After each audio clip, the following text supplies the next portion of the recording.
the quiet cycles of the earth, where the seasons shift and the soil hums with life, there stands a goddess who holds the very rhythm of nature in her hands. Demeter, the gentle and steadfast mother of the harvest, has long been revered as the keeper of growth, fertility, and the abundance of the land. She is a figure of great power, yet one whose strength is rooted in love, nurturing, and the tender bonds that tie the living to the earth beneath their feet. Her myth unfolds not only through the blossoming fields of spring, but also in the quiet, fallow days of winter, when the earth rests and waits for the promise of rebirth. It is a story of loss and renewal, of a mother's love for her daughter, Persephone, and the eternal cycle of life and death that governs all living things. As you settle into the comfort of the night, allow the peaceful rhythms of this ancient tale to guide you.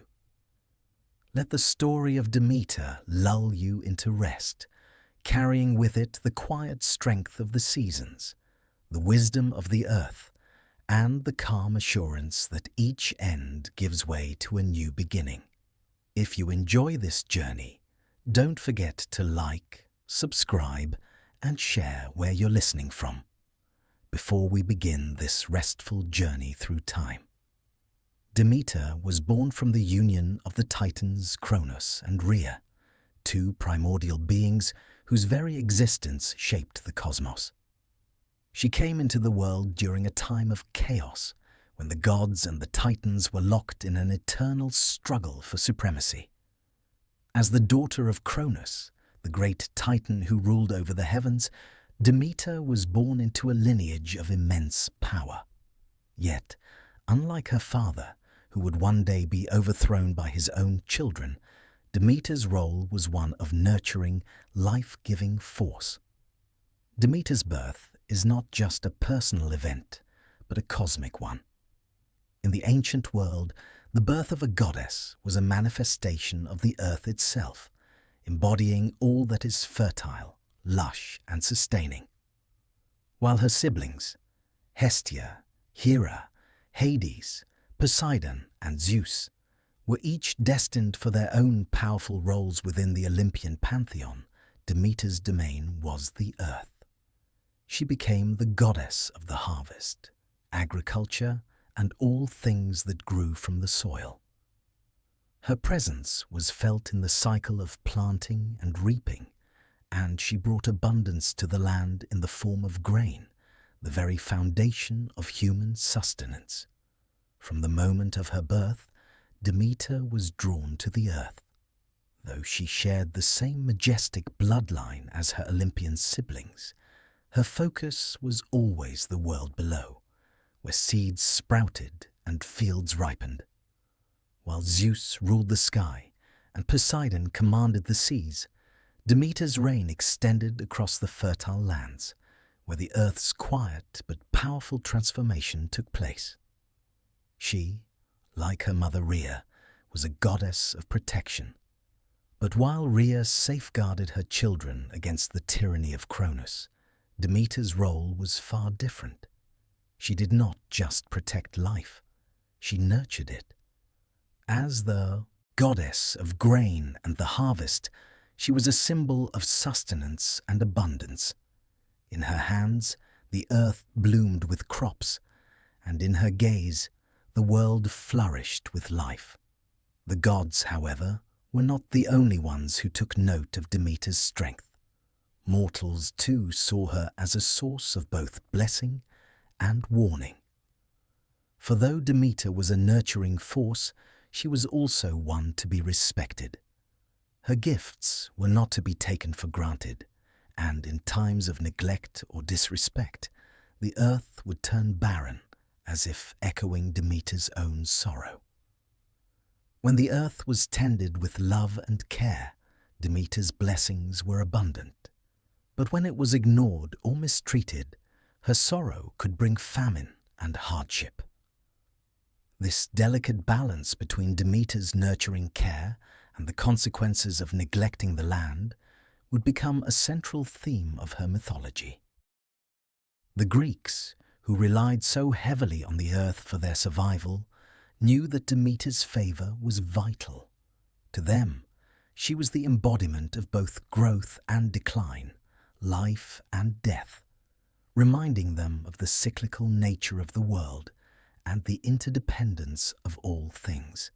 Yet, for all the power Demeter wielded over the harvest, she was not a solitary figure. Her life was deeply intertwined with that of her daughter, Persephone. While Demeter's role as the earth's nurturer was clear, Persephone's role would soon become just as essential, and together their bond would shape the very cycles of nature. But before this relationship could unfold, Demeter's story was already intertwined with the wider web of the gods. The Olympian gods had come into power after the overthrow of Cronus, and Demeter, like the other Olympians, was expected to play her part in this new world order. Her life, however, was marked not only by her influence over the harvest, but by the quiet bond she would form with mortals, and most importantly, with her daughter. This bond would be tested in ways that would alter not only the fate of the earth, but the fate of all the gods.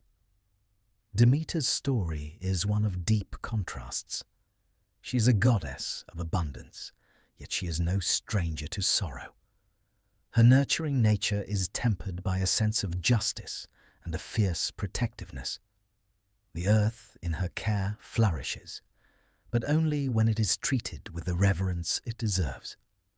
This reverence for the earth would be central to her myth, as she navigated her complex relationship with the gods, with mortals, and with the land that was her dominion. From the very beginning of her existence, Demeter was more than just a goddess. She was a force of nature, a reflection of the earth itself, a goddess whose power lay not in domination, but in quiet, sustaining strength. The harvest, the seasons, and the delicate balance of life and death were all in her hands. And yet, Demeter's story, like the cycles of nature, was far from simple. Her birth was but the beginning of a myth that would unfold across the seasons of time, touching the hearts of all who understood the importance of the land beneath their feet. As we follow her journey, we will see how her connection to the earth is both her greatest gift and her deepest sorrow. We will witness how her love for her daughter Persephone shapes the world, guiding the seasons and the eternal rhythms of life and death. Demeter's role in the Olympian pantheon was distinct and vital, yet it was often quiet and unseen compared to her more boisterous siblings. She was a goddess whose domain lay not in the vast heavens or the restless seas, but in the fertile soil where life grew and flourished. While Zeus wielded the thunderbolt and Poseidon commanded the waves, Demeter was the force that sustained the very life of the world. It was through her that the earth gave birth to the grains, fruits, and plants that sustained not only the gods, but also the mortals who lived beneath them. As the goddess of the harvest, Demeter was more than a mere figure of agriculture. She was the guardian of the earth's cycles, of birth, growth, and decay. To the people of ancient Greece, her power was felt in the abundance of crops that fed their families, and in the lean times when the earth lay barren and cold. Her influence reached into every aspect of mortal life, from the sowing of the fields to the rituals that marked the passing of the seasons. Yet, in the grand narrative of the gods, Demeter's role was often secondary, a quieter presence that supported the actions of the more prominent Olympians. She was not involved in the heroic battles or in the intrigues of the gods as often as some of her siblings. Instead, Her power was rooted in the natural world, a power that did not seek to dominate, but to nurture and sustain. It was this nurturing aspect of Demeter that earned her deep respect among the gods and mortals alike. Demeter's significance in the pantheon was not defined by conquest or dominance, but by her steady, unwavering influence on the earth. She did not impose her will through force, but through the subtle rhythms of nature. The rains fell when she wished, the crops grew in her favor, and the earth flourished under her watchful gaze. She was the quiet caretaker, the one who ensured that the land remained fertile, that the seasons turned as they should, and that life continued to grow and flourish. Though Demeter's power was often exercised in ways that were not immediately visible, her influence was no less profound. The cycle of the seasons, the growth of plants, and the life-giving force of the earth were all in her hands. And it was through her gifts of grain and agriculture that humanity survived. In many ways, Demeter was the most directly connected to human life. The crops that grew from the earth were not just sustenance for the gods. They were sustenance for all who walked upon the earth. Demeter's role, then, was one of great responsibility, one that extended far beyond the walls of Olympus and into the very hearts of mortal men and women. This role as the goddess of the harvest did not make Demeter a goddess of passive resignation. She was, in fact, a powerful figure who held sway over life and death, growth and decay. She governed the processes of nature with a sense of balance and order, but she also held the power to bring about destruction. When the earth was disrespected, when the harvest was mistreated or taken for granted, Demeter's wrath could turn the fields barren, and famine would strike. It was a reminder that her gifts were not to be taken lightly, that the earth was a living thing, deserving of respect and care. One of the most profound aspects of Demeter's role in the Olympian pantheon was her connection to the cycle of life and death. As the goddess of agriculture, she controlled the cycles of planting, growing, and harvesting. Yet, as the seasons turned, she also governed the death of the plants, their return to the earth to be reborn the following year. In this way, Demeter was not just a goddess of growth, she was also a goddess of decay and renewal, embodying the eternal cycle that governed all life. Her ability to bring life into the world was mirrored by her ability to take it away. The earth could yield abundance at her command, but it could also withhold its bounty in times of sorrow or grief. This balance between life and death was a central theme in Demeter's mythology. It was not just a cycle that applied to plants, but to all living things, including the gods themselves. And it was this balance that would later become even more poignant as Demeter's relationship with her daughter Persephone evolved. Though Demeter was primarily concerned with the earth's fertility, she was not detached from the other gods. She played a key role in the grand drama of the Olympian gods, often acting as a mediator or a protector when the balance of nature was threatened. She was a figure of stability, a constant force that held the natural world in its steady rhythm. But like all the gods, she was not immune to the forces of conflict and change that swirled around her. One of the more notable interactions between Demeter and the other gods was her relationship with Zeus. While Demeter shared a deep bond with her brother, their roles were often complementary. Zeus ruled the sky and fate, while Demeter ruled the earth. Their connection was not one of conflict, but of cooperation, with each acknowledging the vital role the other played in the grand balance of the cosmos. Yet, even in this harmonious relationship, Demeter was not always content. As we will see, her grief would later drive her to withdraw from the world, and in doing so, she would challenge the other gods to recognize the importance of the earth's balance. Demeter's place in the pantheon was also marked by her status as a goddess of great importance to the mortals.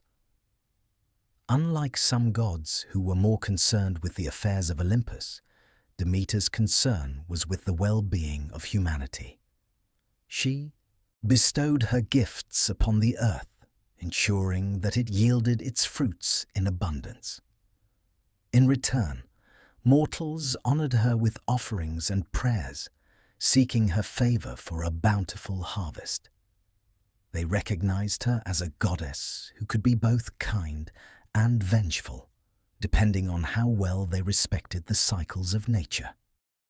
Through her steady and nurturing presence, Demeter reminded both gods and mortals that life was fragile, that the earth was a living, breathing entity deserving of reverence and care. It was this reverence for the earth that would become a defining aspect of Demeter's legacy, a legacy that would shape the hearts of mortals and gods alike for generations to come. The story of Demeter and Persephone is one of profound love and sorrow, a tale that would come to define the rhythms of nature itself. As the goddess of the harvest, Demeter's existence was intricately tied to the earth's fertility, and her greatest joy came from watching her daughter, Persephone, grow in beauty and grace. Persephone, born from the union of Demeter and Zeus, was a radiant figure, embodying the promise of new life that bloomed every spring. Together, mother and daughter were the heart of the earth's seasons, the promise of spring, summer, and harvest. Their bond was one of the closest in all of mythology, a relationship built on deep affection, shared joy, and mutual dependence.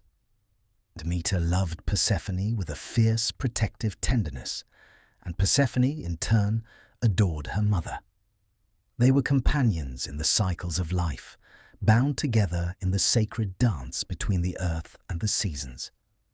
Demeter's love for her daughter was like the sun's warmth, unyielding and constant, and Persephone's presence was the source of Demeter's own joy. Their bond seemed unbreakable, the two of them entwined in a world that promised nothing but growth and harmony. But as with all things in nature, the tranquility of this bond would not last forever. The story of Demeter and Persephone is not merely one of love, but of separation, loss, and eventual reunion, an eternal cycle that mirrors the turning of the seasons themselves. One fateful day, while Persephone was playing in a meadow, a terrible event occurred. From beneath the earth, the god of the underworld, Hades, emerged. His chariot, drawn by black horses, appeared from the depths of the earth, and with a swift motion he seized Persephone. She was abducted to his realm, taken far from her mother's reach, and there, in the darkness of the underworld, Persephone's fate would be sealed. Demeter, unaware of her daughter's fate, searched desperately for Persephone, calling out her name in every corner of the earth. The goddess's sorrow was beyond measure. For 9 days, Demeter wandered in grief, searching the earth and the heavens and even the seas, but Persephone was nowhere to be found.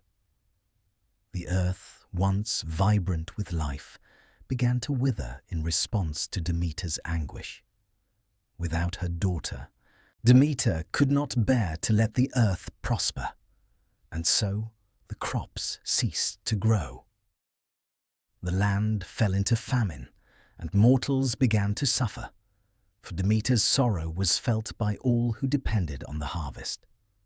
The gods, seeing the havoc wrought by Demeter's grief, called upon her to return to her duties. But Demeter's heart was heavy with loss, and she could not be swayed.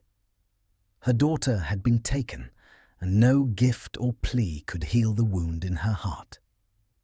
It was only after a prolonged search that Demeter learned the truth. Persephone had been taken by Hades, who had made her his queen in the underworld. Demeter's grief turned to rage. She withdrew from the world, retreating to her sacred sanctuary, and refused to let the earth bear fruit. The barren fields served as a reflection of the goddess's pain, and the land, deprived of Demeter's care, remained cold and lifeless. As the earth withered, so too did the hopes of mortals who depended on the harvest. It became clear that Demeter's sorrow was no small matter. The balance of life itself was threatened by her despair. In this moment of crisis, Zeus, seeing the consequences of Demeter's grief, sent his messenger, Hermes, to the underworld to retrieve Persephone. But there was a complication. Persephone had already eaten a single pomegranate seed while in the underworld. In the ancient world, eating food in the underworld bound one to that realm for eternity. Thus, Persephone's fate was now entwined with the underworld, and the deal that was struck between Hades and Demeter became one of compromise. It was agreed that Persephone would spend part of the year with Demeter on earth, where she would bring forth the seasons of spring and summer, and part of the year with Hades in the underworld, where she would reign as queen. The land would flourish during Persephone's time on earth, and the earth would fall into winter during her time in the underworld. This cycle of loss and return became the foundation of the seasons, and it was from this myth that the ancient Greeks explained the changing of the weather. As Persephone returned to the surface, Demeter's joy was immeasurable. The earth bloomed once again, and the crops flourished in the warmth of her presence. Flowers bloomed, fruits ripened, and the earth became rich with life once more. The bond between mother and daughter was renewed, and for a time all seemed right with the world. Yet, as the autumn months arrived, and the time came for Persephone to return to the underworld, Demeter's sorrow once again enveloped her. The earth would again fall into winter, as it had each year before, and the land would rest in the quiet of the cold months. It was a bitter-sweet moment for Demeter, as she embraced her daughter one last time before the separation. This eternal cycle of reunion and parting, of light and darkness, would continue for all time. Demeter, in her grief and joy, had come to embody the dual nature of life itself, the ever-present tension between life and death, between the light of spring and the cold of winter. Her bond with Persephone was the very heartbeat of the earth, and through their connection, the cycle of life and death would be eternally renewed. The story of Demeter and Persephone is not just a myth about a mother and daughter, it is a story about the earth itself. It is a tale of love and loss, of the inevitable passage of time, and of the deep connection between life and death. It is a story that reminds us that all things are in constant flux, and that every end is also a beginning. Through Demeter's grief and Persephone's return, we are shown the beauty of the seasons, the way in which nature gives and takes, and the deep bond that sustains both gods and mortals. The earth, like Demeter's love for her daughter, is a cycle that never ends, always turning, always changing. And in that constant change, there is both sorrow and joy, loss and renewal, life and death. Demeter's gifts were simple yet profound, and they would shape the course of civilization itself. As the goddess of the harvest, she provided humankind with the knowledge and ability to cultivate the land, transforming barren soil into fertile fields that could sustain entire populations. It was through her teachings that the earth became a source of nourishment, where the grains of wheat, barley, and oats would be sown, grown, and harvested.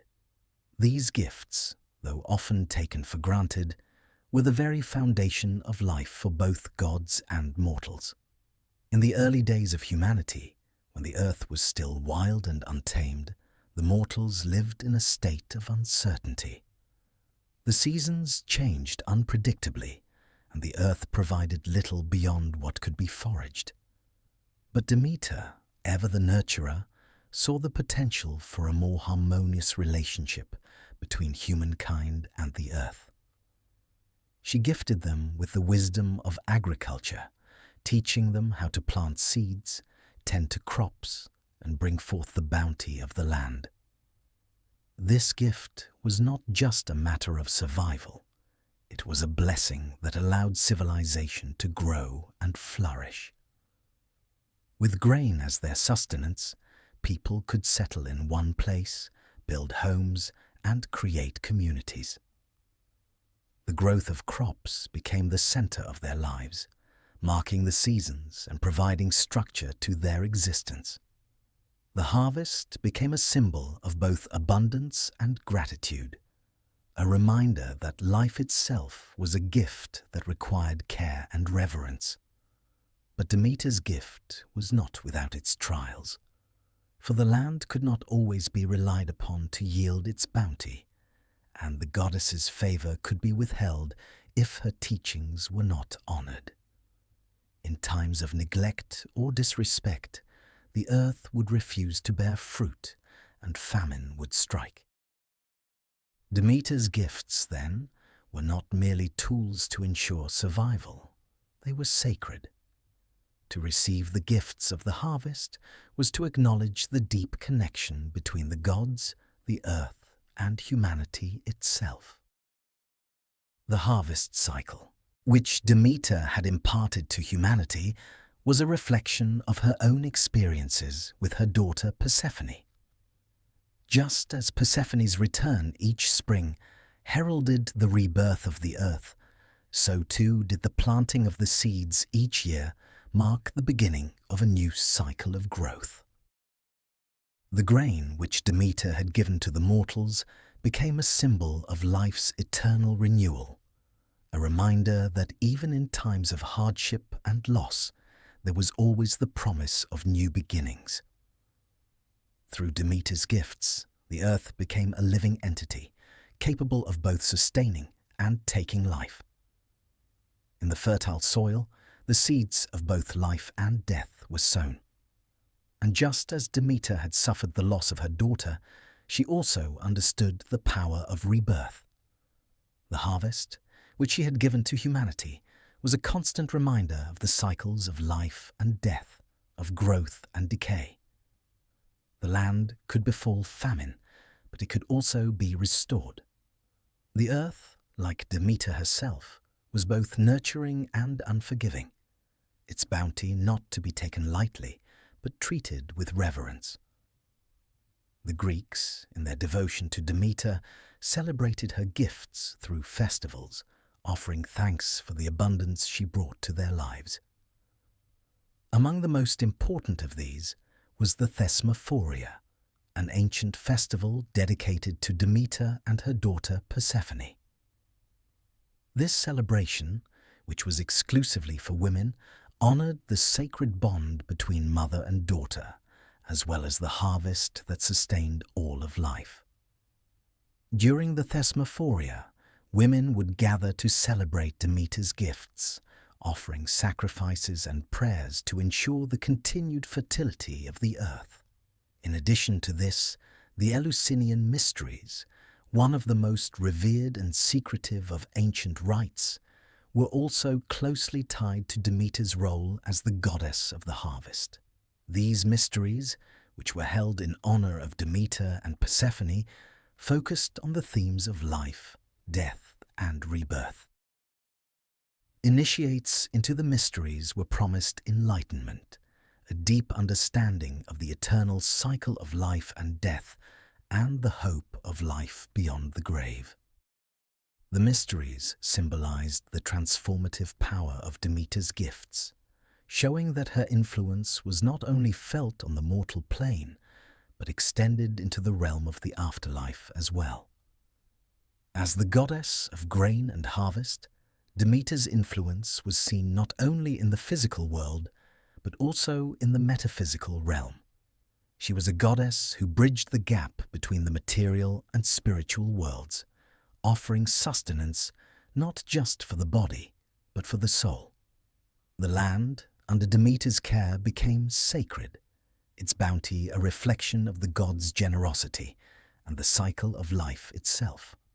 Her gifts were not confined to the mortal realm, however. The gods, too, depended on Demeter's generosity. As the provider of the earth's bounty, Demeter ensured that the gods had the sustenance they needed to carry out their divine duties. The gods of Olympus, though immortal, were not immune to hunger, and it was Demeter who ensured that their tables were filled with fruits, grains, and all the nourishment they required. The relationship between Demeter and the gods, then, was one of mutual dependence.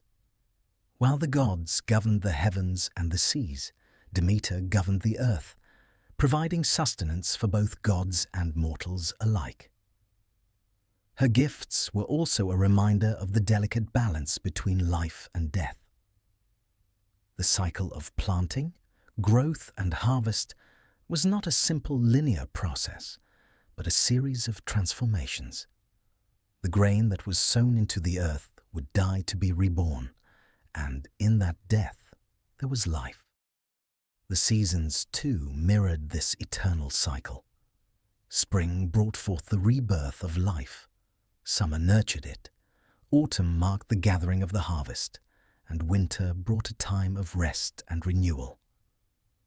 This cyclical nature of the earth reflected Demeter's own journey of loss and renewal, as she experienced the sorrow of separation from Persephone, only to find joy in her return.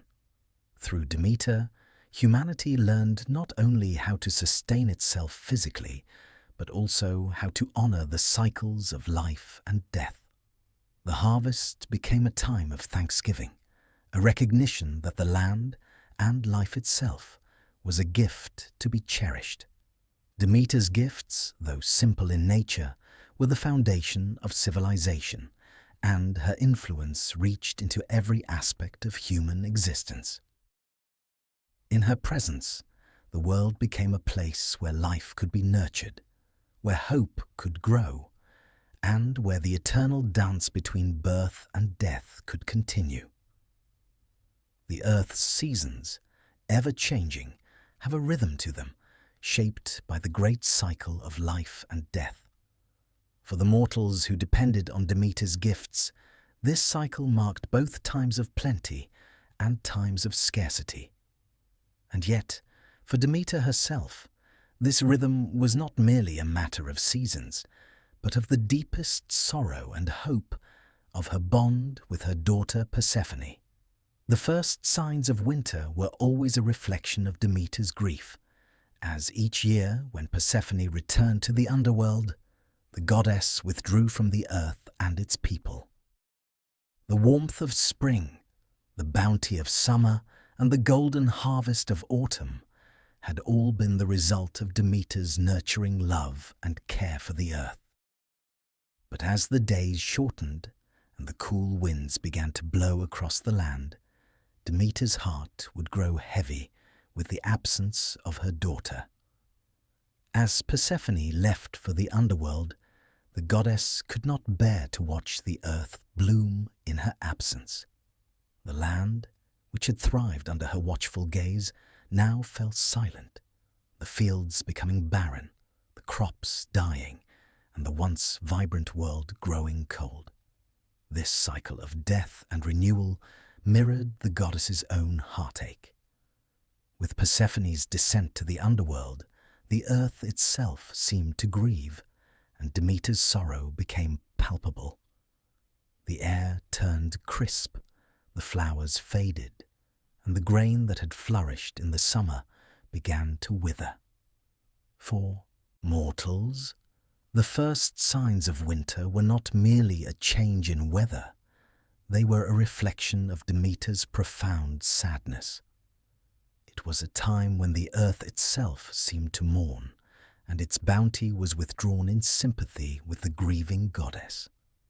Demeter's sorrow was not just the grief of a mother who had lost her daughter for a time, but the sorrow of the earth itself. The land, once abundant, was now in mourning. The crops withered and the winds grew cold. Famine and hunger threatened the mortals, for without Demeter's care, the harvest could not be gathered. The cycle of growth and decay, which had once been a comforting, predictable rhythm, was now disrupted by loss. In these dark months, the world seemed to fall into silence, as though waiting for the return of Persephone and the warmth of the spring. The winter months, as they stretched on, became a time of waiting, a time when the earth lay dormant, resting and preparing for the return of life. Demeter, too, retreated from the world during this time. In her sorrow, she withdrew to her sacred sanctuaries, refusing to bless the earth with her presence. It was a time of reflection, of the deep longing for her daughter's return. Mortals, too, felt this absence, and the harshness of the cold months served as a reminder of the goddess's grief. It was during this time that they would pray to Demeter, offering sacrifices to appease her and to ask for her favor when the seasons shifted again. They knew that only through her could the earth come alive once more. Though Demeter's withdrawal caused suffering for the mortals, it was also a time for growth in other ways. The stillness of winter allowed for rest and reflection. The earth was not barren, but simply dormant, preparing for the new life that would come with the return of spring. The cold months, while harsh, were also necessary, a time of renewal and rest for the soil, just as Demeter herself needed to find solace in her grief. But as the cold months stretched on, the earth's silence was broken by the first hints of spring. The first flowers began to bloom, and the snow began to melt. These small signs were a reflection of Demeter's slowly healing heart. As she grieved, she could not completely ignore the call of the earth's rhythms. The first signs of life were always a gentle reminder that the earth was never truly dead. It was simply waiting for the return of the sun, waiting for the warmth that would bring Persephone back. And so, as the winds grew warmer and the days grew longer, Demeter would begin to stir from her sorrow, her love for her daughter slowly outweighing the grief that had consumed her. The earth, too, would begin to awaken. The seeds that had been planted in the autumn would start to sprout, and the land would tremble with the promise of life. The barren fields would once again bloom with vibrant crops, and Demeter would smile once again upon the earth. The return of Persephone marked the end of the sorrowful winter months and the beginning of the new cycle of life. The earth would once again be full of color and abundance, and Demeter's joy would mirror the joy of the earth's renewal. The return of her daughter, bringing with her the warmth of spring and the promise of summer, was the catalyst for all life to begin anew. Demeter's heart would heal, and with it the earth would bloom once more. The harvest would ripen, and the world would come to life. Yet, while Persephone's return brought Demeter immense joy, it also marked the beginning of the inevitable cycle once again. The earth's cycles of life and death, of growth and decay, were eternal. With Persephone's departure, the earth would again fall silent, and Demeter's sorrow would return.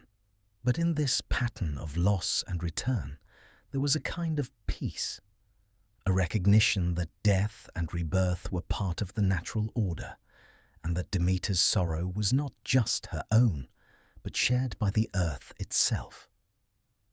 Each winter, as the signs of the earth's sorrow grew clearer, the cycle would begin again. The first signs of winter, the cooling of the air and the fading of the crops, were a reflection of Demeter's love and grief, a reminder of the fragile balance between life and death, and the eternal renewal that followed each time. For in every loss there is the promise of new beginnings, and in every end there is the hope of return. The story of Demeter and Persephone is one of profound love, but also one of loss and the inevitable separation that marks the passage of time. The abduction of Persephone by Hades, god of the underworld, is the dark turning point in their myth, one that would forever alter the rhythms of the earth. The moment Persephone was taken, Demeter's world shifted, and with it the world of the mortals who relied on the goddess for sustenance. The day of Persephone's abduction began like any other.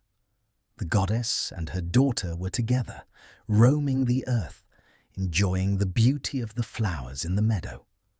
Persephone, in her youth, was carefree, playing and dancing, unaware of the dark fate that awaited her. Demeter, ever watchful and protective, kept a tender eye on her daughter as she gathered flowers, marveling at the blossoming earth. But from beneath the earth, Hades, the lord of the underworld, watched the scene unfold. Driven by desire for Persephone, Hades rose from the shadows of the world below. His chariot, drawn by black horses, burst forth from the earth with a thundering roar. Before Persephone could even react, he seized her in his arms, and with one swift motion, the god of the underworld carried her away. The earth split open, and in the blink of an eye, Persephone was gone, lost to the darkness below. The suddenness of this act left Demeter stunned, unable to stop the kidnapping of her beloved daughter. She had no warning, no time to intervene, and in that instant, the world around her changed forever. The earth, which had been full of vibrant life, now seemed to fall into shadow, as though echoing Demeter's grief. The winds carried the goddess's cry, but Persephone was beyond her reach. When Demeter finally came to her senses, she began a frantic search, calling out for her daughter across the earth. The goddess wandered from one corner of the world to the next, asking both mortals and gods if they had seen Persephone. But no one could answer her, and every place she searched was empty. Her sorrow deepened with each passing day. She would not stop, she could not stop, until she found Persephone. During this time, the earth began to mirror Demeter's grief. As the goddess searched in vain, the land grew cold and the crops withered. The very earth seemed to mourn the loss of Persephone, and as Demeter's sorrow deepened, the world grew darker. Flowers that had once bloomed with vibrant color faded, and the grains that had once been plump and full began to shrivel. It was as if the earth itself had lost its vitality with Persephone's disappearance, and without the goddess's care, famine began to take hold. Zeus, seeing the destruction wrought by Demeter's grief, took note of the situation. The gods were growing concerned as their own food supplies dwindled and the land's fertility diminished. The balance of life was threatened, and it was clear that something had to be done.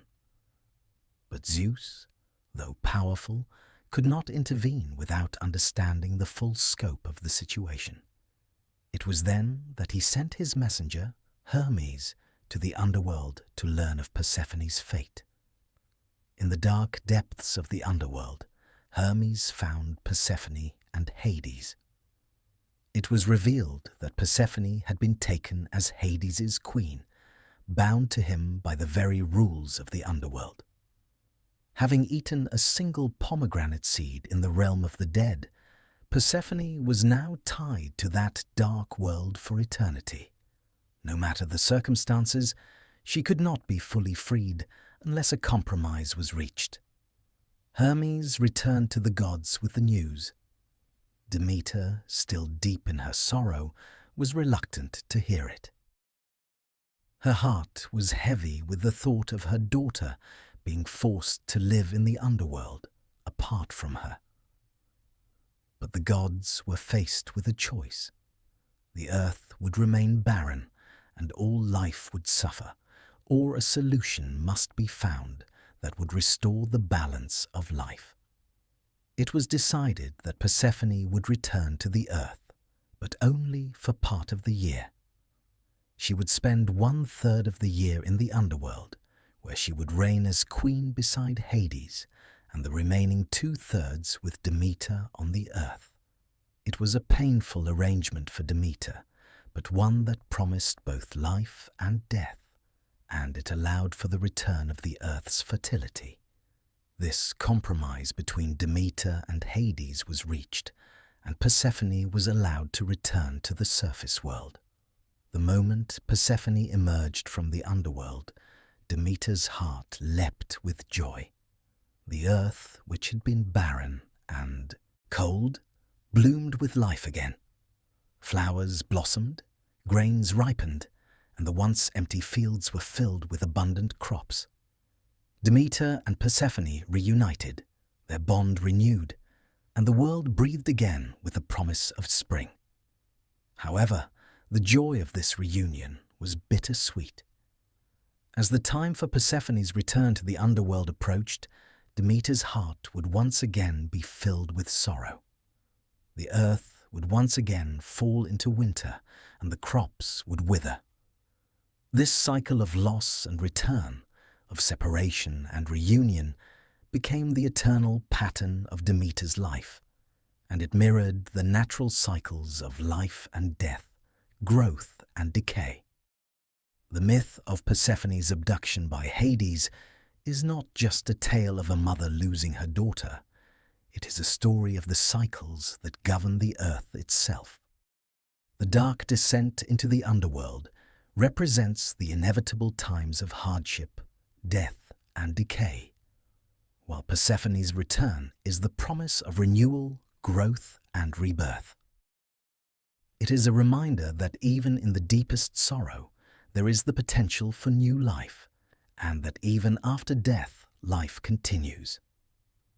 This cycle is not only a central theme in the story of Demeter, but it is also a reflection of the eternal dance between light and darkness, life and death that governs all things.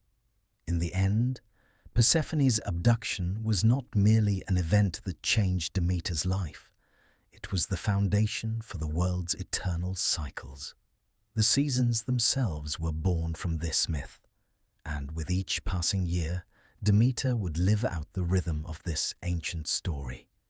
Each spring a reunion, each autumn a farewell, and each winter a time of rest and renewal.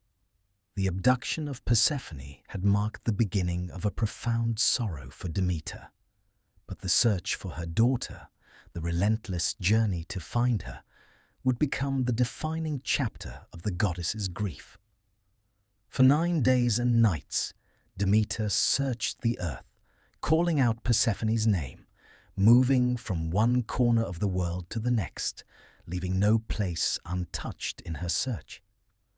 She was a mother determined to find her child, and her love for Persephone drove her to the very edges of the earth.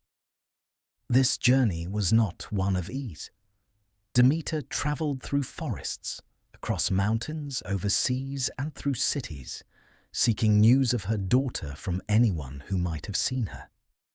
She encountered gods, mortals, and creatures of the earth, all of whom felt her anguish.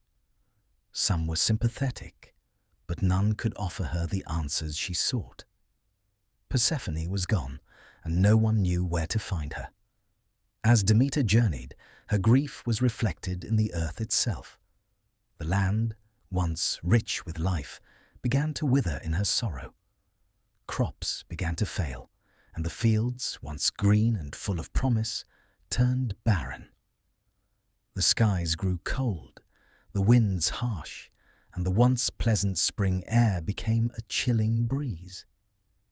The seasons themselves seemed to pause, as though the earth were holding its breath, waiting for Demeter to find her daughter and restore the balance. The land, bereft of Demeter's care, fell into an unnatural stillness. It was as if time itself had stopped, waiting for the sorrow to end. During her journey, Demeter was often seen in the company of mortals who witnessed her anguish and began to understand the magnitude of her grief. The goddess did not hide her sorrow from them. She was raw in her mourning, and the earth reflected that vulnerability. She showed the mortals that even the gods, mighty and eternal as they were, could feel pain, could experience loss, and could mourn. Demeter's pain became a shared sorrow, felt not only by the goddess, but by the entire world. Mortals, too, began to pray to her, asking for her help, for the restoration of the harvest, for the return of prosperity. But Demeter's mind was consumed with one thing: finding her daughter. It was during these days of searching that Demeter encountered a particularly deep moment of despair. She came across a city, Eleusis, where she was welcomed with open arms by a group of mortals who, not knowing her identity, treated her with great kindness. She was given shelter and food, and in gratitude Demeter blessed their land with fertility. But even in the face of this generosity, Demeter could not find peace. Her heart remained heavy with the absence of Persephone, and the goddess was overwhelmed by the thought that she might never see her daughter again. It was at this time that Demeter encountered the god Helios, the sun, who, ever watchful, revealed to her the truth of Persephone's fate. It was through Helios that Demeter learned of the abduction, the full scope of the act that had taken Persephone to the underworld.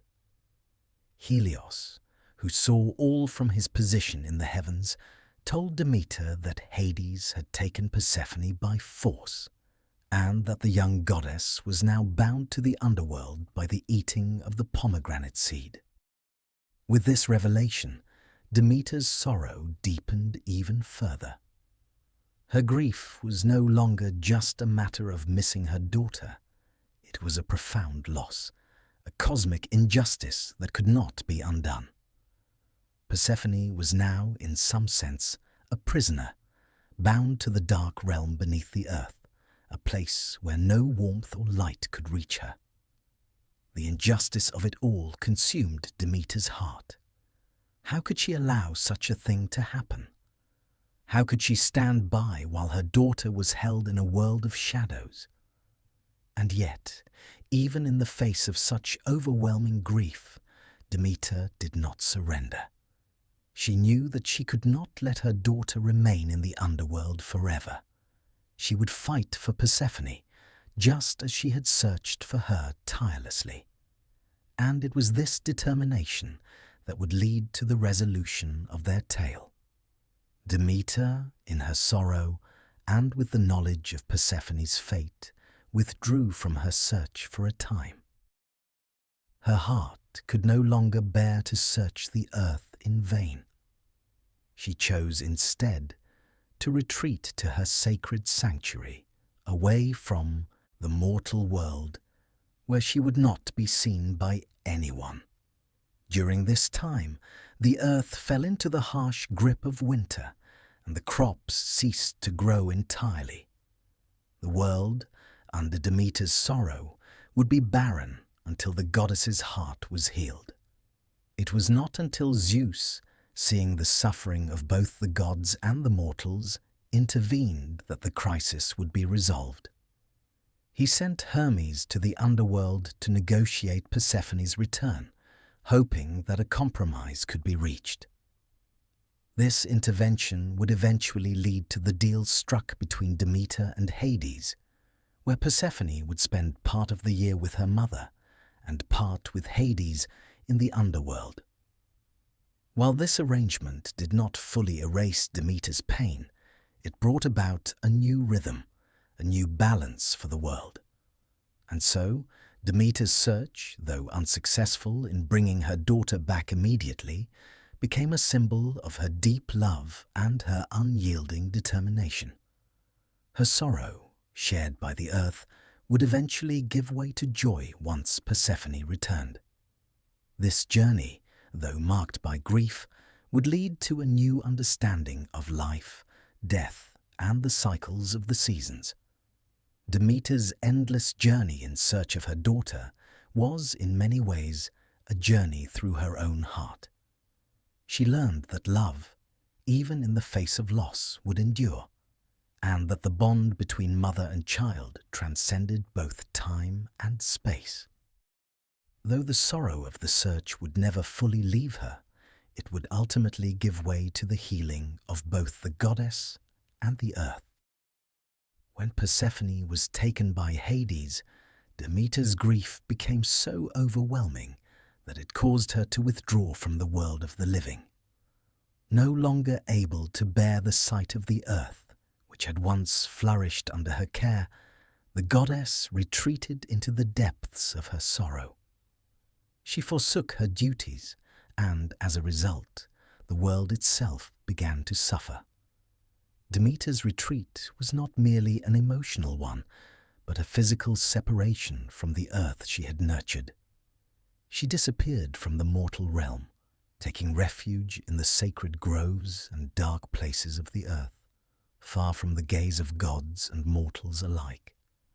The goddess, who had once been the guardian of abundance and the protector of life, now found herself overwhelmed by the emptiness of the world without her daughter. In her absence, the earth began to fall into a deep slumber. The crops ceased to grow, and the once lush fields turned barren. The sun's warmth was no longer enough to coax the earth into bloom, and the rains failed to nourish the soil. As Demeter's heart withered, so too did the land. The beauty of spring, the ripeness of summer, and the harvest of autumn all seemed to fade into nothingness. The earth's natural rhythm was stilled, caught in the grip of a deep, unnatural winter. This period of sorrow and withdrawal was marked by more than just the barren land. It was a time of mourning that affected both gods and mortals.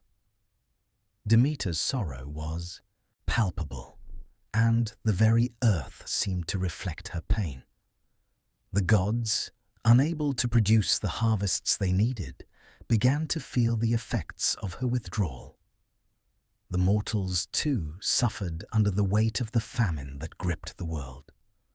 The once vibrant earth, a source of sustenance, had become a wasteland, and hope seemed as distant as the sun.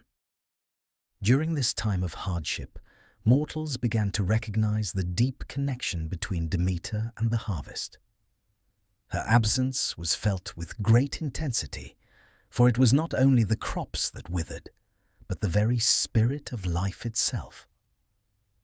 The people, who had once taken the abundance of the earth for granted, now saw the delicate balance that Demeter maintained.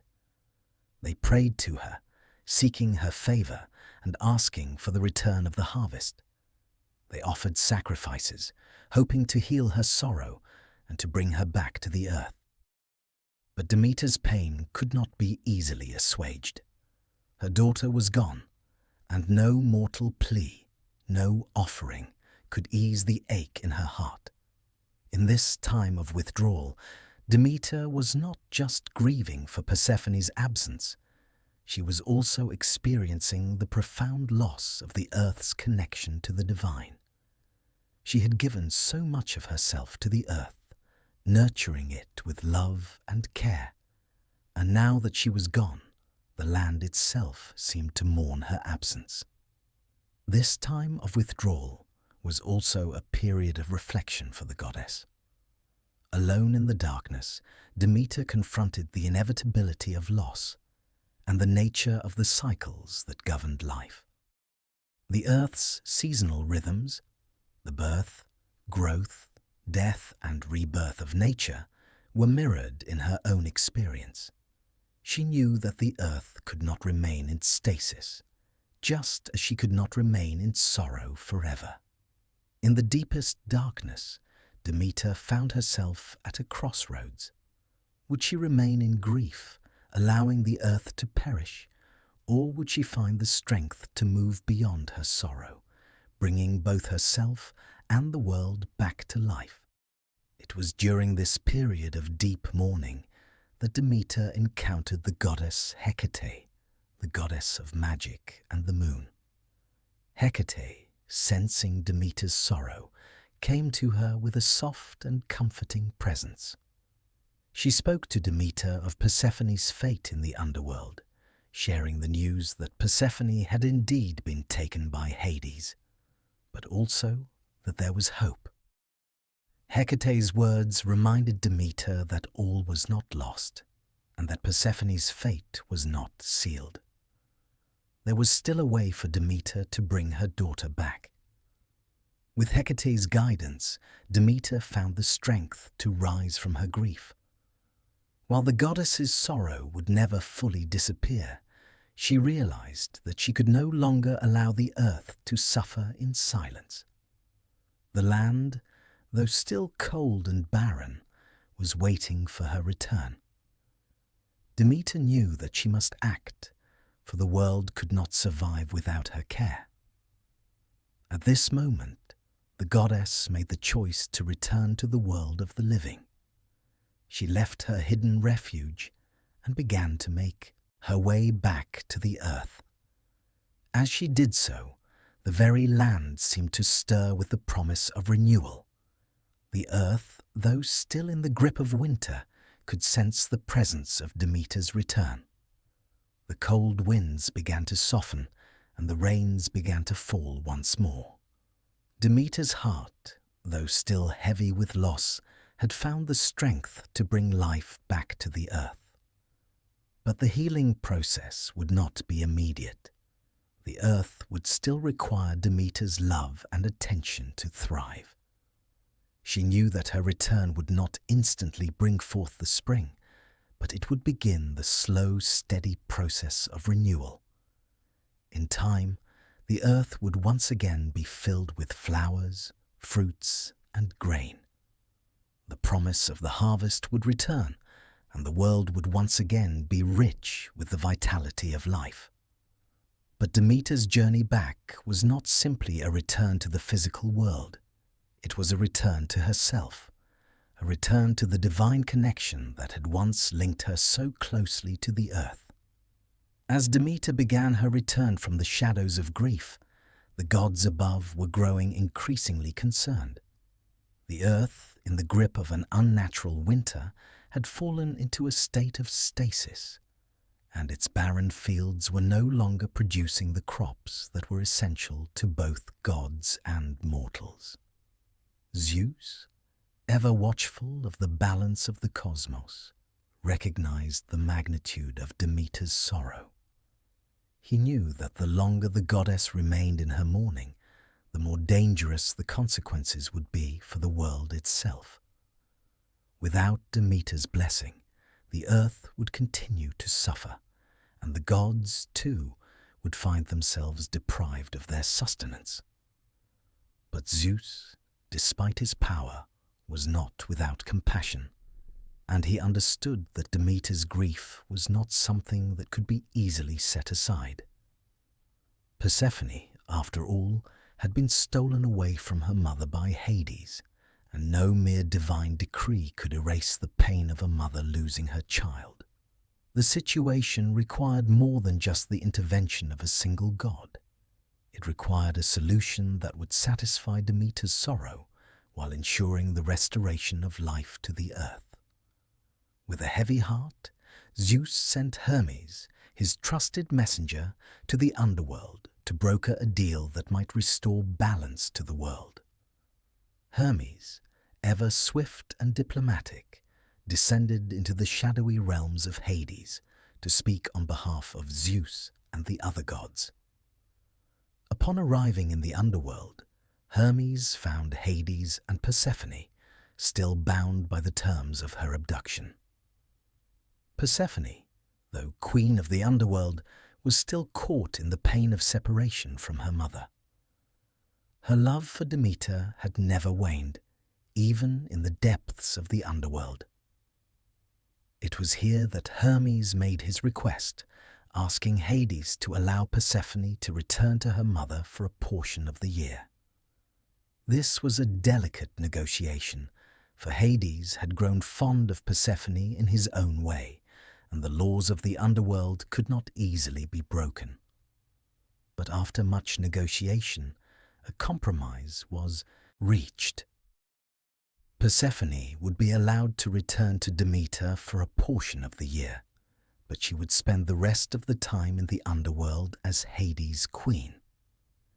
Hades, though reluctant, agreed to the arrangement, understanding that the earth could not survive without Demeter's blessings. The deal was struck. Persephone would spend 1/3 of the year in the underworld, and the remaining 2/3 with her mother, Demeter. This arrangement would not only bring balance to the world, but also allow Persephone to fulfill both her duties as queen of the underworld and as the daughter of Demeter, goddess of the harvest. When Hermes returned to the surface with the news, Demeter's heart, still heavy with grief, lightened somewhat at the prospect of seeing her daughter again. Persephone's return would not be immediate, but it was a glimmer of hope. The earth, which had been cold and barren, could now look forward to a new beginning. Demeter, who had spent so many long months in sorrow, knew that the earth would be restored to its full vitality once Persephone returned. And so it was that Persephone, after spending part of the year with Hades, was allowed to ascend from the underworld. As she emerged from the depths, the earth seemed to stir with life once more. The flowers began to bloom, the grains began to ripen, and the fields that had once been barren were filled with new life. Demeter, overjoyed by her daughter's return, blessed the land once more, and the cycle of the seasons began anew. The earth, under Demeter's care, blossomed with the promise of spring. Persephone's return was the catalyst for the rebirth of nature, and Demeter's love for her daughter once again took root in the fertile soil. The harvests grew lush and full, and the world rejoiced at the renewal of life. But Demeter knew that this reunion, though joyous, was fleeting. As the seasons passed, Persephone would once again return to the underworld, and the earth would fall into the quiet of winter. The cycle of life and death, of growth and decay, was eternal, and Demeter had come to accept that this rhythm was a part of the natural order. For Demeter, the intervention of Zeus and the compromise with Hades had brought both sorrow and joy. The earth would now experience its cycles of life, death, and rebirth. But Demeter's bond with Persephone would remain at the heart of it all.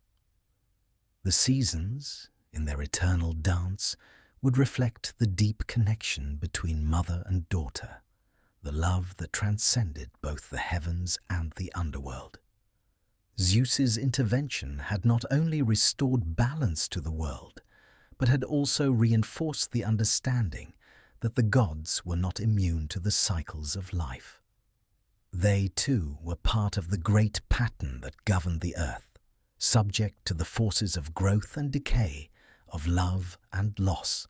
The deal between Demeter and Hades, though born of necessity, would become a timeless symbol of the interconnectedness of all things, both mortal and divine. And so, with Persephone's return to the earth, Demeter once again embraced her role as the goddess of the harvest, ensuring that the earth would continue to flourish. Yet, her heart, though filled with joy, was always aware that the cycle would one day begin again. The seasons would change, and Persephone would once more be taken to the underworld. But in this eternal cycle, Demeter had found peace, a recognition that all things, both in the heavens and on the earth, must follow the rhythms of life and death. The moment of reunion between Demeter and Persephone is one of the most tender and poignant in the entire myth. When Persephone emerged from the depths of the underworld, there was no mistaking the change in the earth.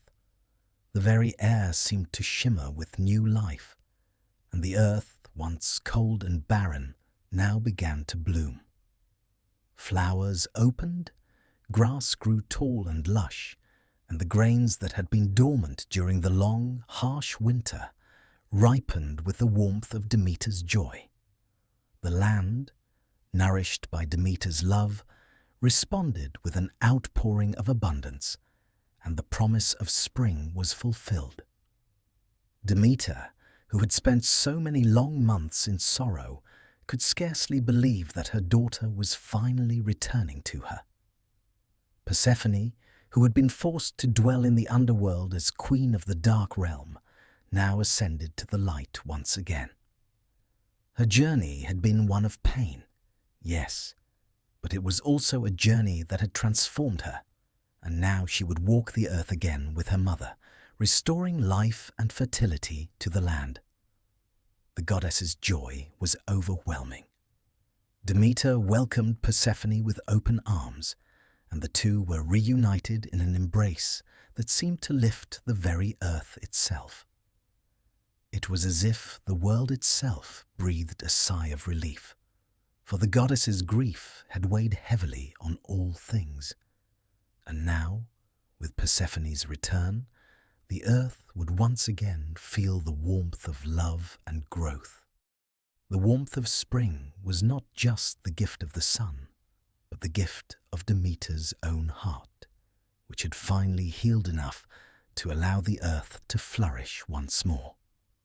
As Persephone returned to the earth, Demeter's heart swelled with joy. Her daughter, though forever bound to the underworld by the pomegranate seed, was now able to return to her mother, bringing with her the promise of life. Together, they would reign over the seasons, Demeter, the giver of abundance, and Persephone, the queen who would guide the earth through both its brightest and darkest moments. Their bond, though forged in sorrow, would always be a force of renewal. In the wake of their reunion, the earth came alive once more. The once dying crops sprang back to life, reaching for the sky, and the winds turned warmer, carrying with them the sweet scent of blooming flowers. The world seemed to wake from a long, quiet slumber, and Demeter smiled upon it all. The reunion with her daughter meant not only the return of life to the earth, but the return of hope for all the mortals who depended on the harvest. Yet, Demeter knew that this joy would be fleeting. Persephone's time on earth, like the spring itself, would be short-lived. Soon the days would grow shorter, and Persephone would have to return to the underworld for her time there. The cycle of life and death, growth and decay, would continue. Demeter, while grateful for this precious time with her daughter, understood that the rhythm of nature could not be defied. The earth had its seasons, and the gods, too, had their own cycles to follow. But for now, Demeter could simply revel in the joy of her daughter's return. the earth would experience the fullness of life once again, and the harvest would be bountiful. Demeter's care for the earth, which had been withdrawn for so long, was now restored, and the land in turn flourished under her watchful eye. For the time being, the world was full of promise. Flowers bloomed, trees bore fruit, and the earth sang with the life that Demeter's presence had long sustained. Persephone, too, was changed by her time in the underworld. Though she had spent part of each year with Hades, she was no longer the carefree child who had once wandered the meadows in her youth. Now she was a queen, wise and powerful, who had learned to rule both the realm of the dead and the world of the living. Her dual role, goddess of the harvest and queen of the underworld, had given her a unique perspective on life and death and rebirth. Persephone's return was not just a reunion of mother and daughter, but also the merging of two worlds, the world of light and growth and the shadowy realm of death. The earth, with its cycles of birth and decay, mirrored Persephone's own journey. She would be the embodiment of life's dual nature, caught between the light of the upper world and the shadows of the underworld. Her time on earth would symbolize growth and rebirth, while her time in the underworld would reflect the inevitability of death and the transformative power of loss. The balance between these two worlds, so carefully maintained by the divine, was reflected in the very seasons themselves. Just as Persephone's return heralded the return of life to the earth, so too would her departure signal the fallow months of winter. For the mortals who lived on the earth, the return of Persephone was a time of celebration. It was a time when the earth once again yielded its bounty, and the harvests flourished under Demeter's care. Mortals offered prayers of thanksgiving for the gifts that Demeter and Persephone had given them, for they knew that without the goddess's blessings, the earth would be barren, and life itself would be a fragile thing. They recognized the delicate balance between life and death, and the importance of honoring the seasons and the cycles that governed the world. And so, for a time, Demeter and Persephone reveled in their reunion, basking in the light of the earth's renewal. But even as they celebrated, Demeter knew that the seasons would turn, as they always did. Persephone would once again descend into the underworld, and the earth would once more fall into winter's embrace. Yet, in the joy of their reunion, Demeter found peace. The earth, though it must rest, would never be without hope. The seasons would continue their eternal dance, and the promise of life, death, and rebirth would carry on for all eternity.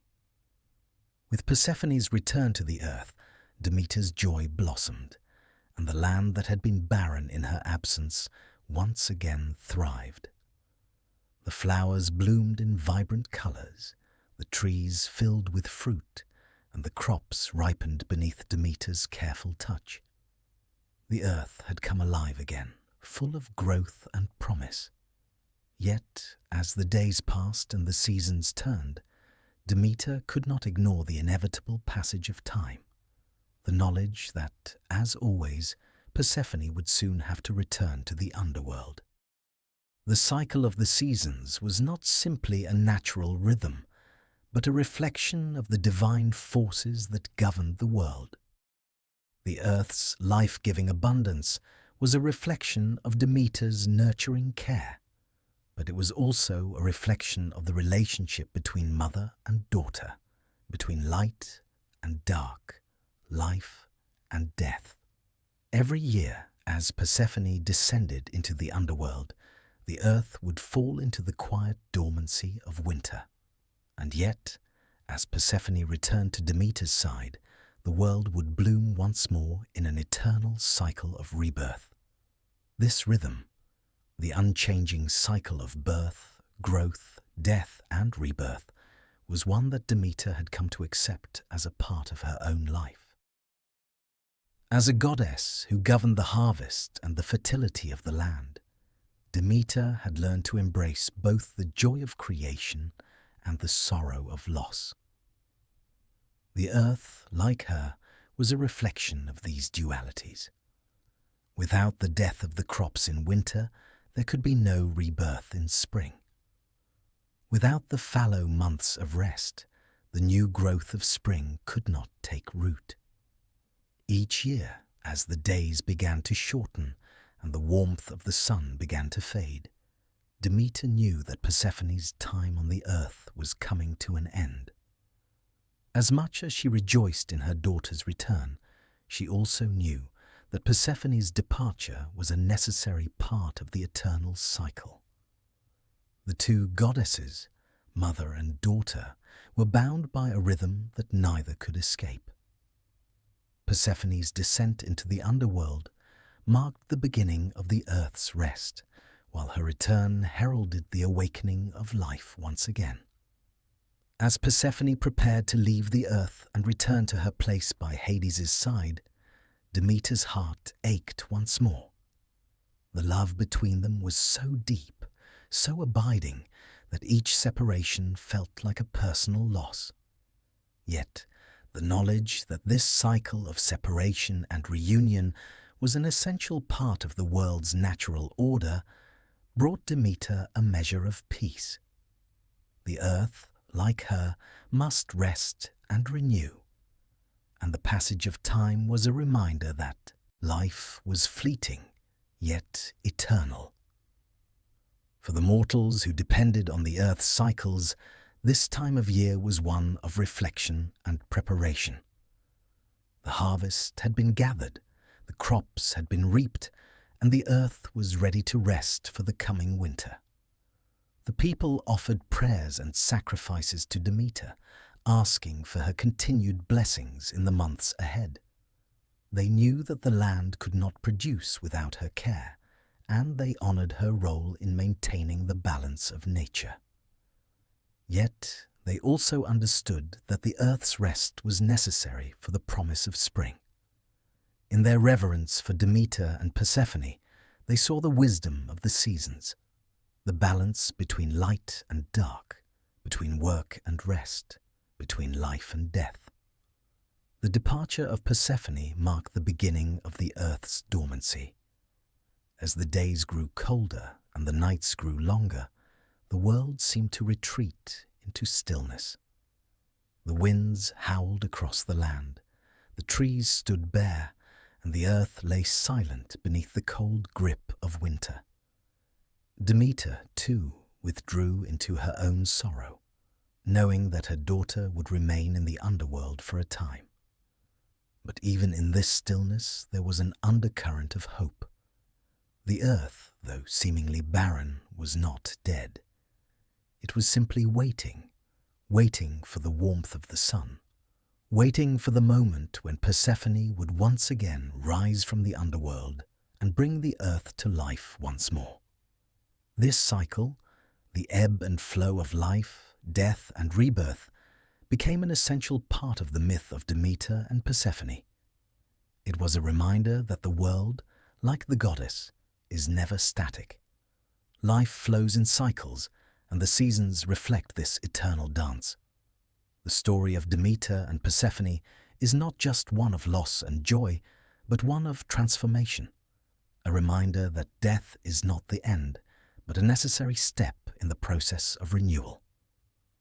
Without the stillness of winter, the vibrancy of spring could not exist.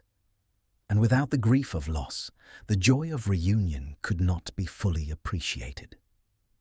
Demeter's role in this cycle is one of both creation and destruction. As the goddess of the harvest, she brings forth life from the earth, but she also has the power to withhold it. When Demeter is in sorrow, when her heart is heavy with grief, the earth grows barren. But when she is joyous, when she is reunited with Persephone, the earth bursts forth with abundance. The power of life and death rests in her hands, and she is the embodiment of the cycles that govern both the natural world and the human experience.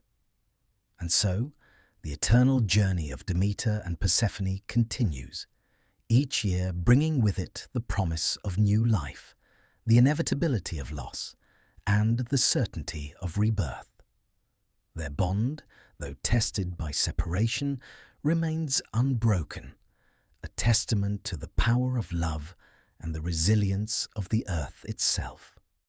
The seasons will continue to turn, as they always have, and the earth will forever be shaped by the cycles of life and death that Demeter and Persephone guide.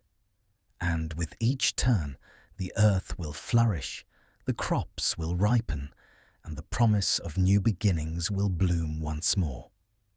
Demeter's role as the goddess of the harvest extended far beyond the simple act of nurturing the earth's bounty. Her influence permeated the lives of mortals in profound ways, and it was her teachings of agriculture, fertility, and the cycles of nature that became central to the very foundation of Greek society. Her gift of grain, a symbol of life and sustenance, became an essential part of both mortal existence and divine worship. It was through Demeter's gifts that the human connection to the earth was not only maintained, but celebrated. And it was through these gifts that the Eleusinian mysteries, one of the most sacred and secretive rituals of the ancient world, came into being. The Eleusinian mysteries were dedicated to Demeter and her daughter Persephone, marking the bond between mother and child, as well as the eternal cycles of life, death, and rebirth. The mysteries were celebrated annually in the town of Eleusis, located near Athens, where initiates would partake in secret rites that symbolized the transformation of both the mortal soul and the land itself. These rites, which were kept secret for centuries, promised initiates not just an understanding of the earth's natural rhythms, but also the promise of rebirth in the afterlife. The origins of the Eleusinian mysteries are intertwined with the myth of Demeter's grief and the abduction of Persephone. When Persephone was taken to the underworld, it was Demeter's search for her daughter that set the events of the mysteries into motion. During her search, Demeter came upon the people of Eleusis, who welcomed her into their town and offered her shelter. In gratitude for their hospitality, Demeter taught them the sacred art of agriculture, revealing to them the secret of growing grain. It was through Demeter's teachings that the people of Eleusis learned how to cultivate the land and ensure their survival through the harvest. As a token of her thanks, Demeter also promised that the people of Eleusis would be honored in the afterlife. In time, Demeter's relationship with Eleusis evolved into something more than just a gift of grain. It became the foundation of a sacred tradition that would honor her and Persephone. The Eleusinian mysteries became a way for the people to connect with the divine, to understand the cycles of nature, and to prepare themselves for the afterlife. The mysteries were held in honor of Demeter's role as the goddess who provided sustenance, and Persephone's role as the goddess of the dead, whose return each spring symbolized the eternal promise of life after death. The mysteries themselves were shrouded in secrecy, and only those who had been initiated could fully understand their meaning. Those who participated in the rites would undergo a series of symbolic actions that represented the journey of the Aikid soul, the seasons of life, and the cycles of death and rebirth. It is said that during the rituals, participants would experience a profound sense of transformation, connecting with the divine in a way that transcended the physical realm. The rites offered not only an understanding of the natural world, but also the hope of a peaceful existence after death. It was a promise that, through Demeter's gifts, both the mortal body and soul would find renewal, just as the earth itself was reborn each year. The Eleusinian mysteries celebrated not just the gifts of grain, but also the deep relationship between mother and daughter. Persephone's descent into the underworld and her eventual return were seen as symbolic of the cycles of life and death that govern all living things. Her time in the underworld represented the death of winter, the stillness that takes hold when the earth rests, while her return symbolized the rebirth of spring, when life once again bursts forth from the soil. The rites thus connected the mortality of humankind to the immortality of the gods, offering the promise that, like the earth itself, the soul would one day find renewal. The mysteries also reinforced the deep connection between Demeter and the earth. As the goddess of grain, Demeter was not only the source of fertility and abundance, but also the keeper of the earth's rhythms. She was the divine embodiment of life's cyclical nature, and it was through her gifts that the mortal world could experience both growth and decay.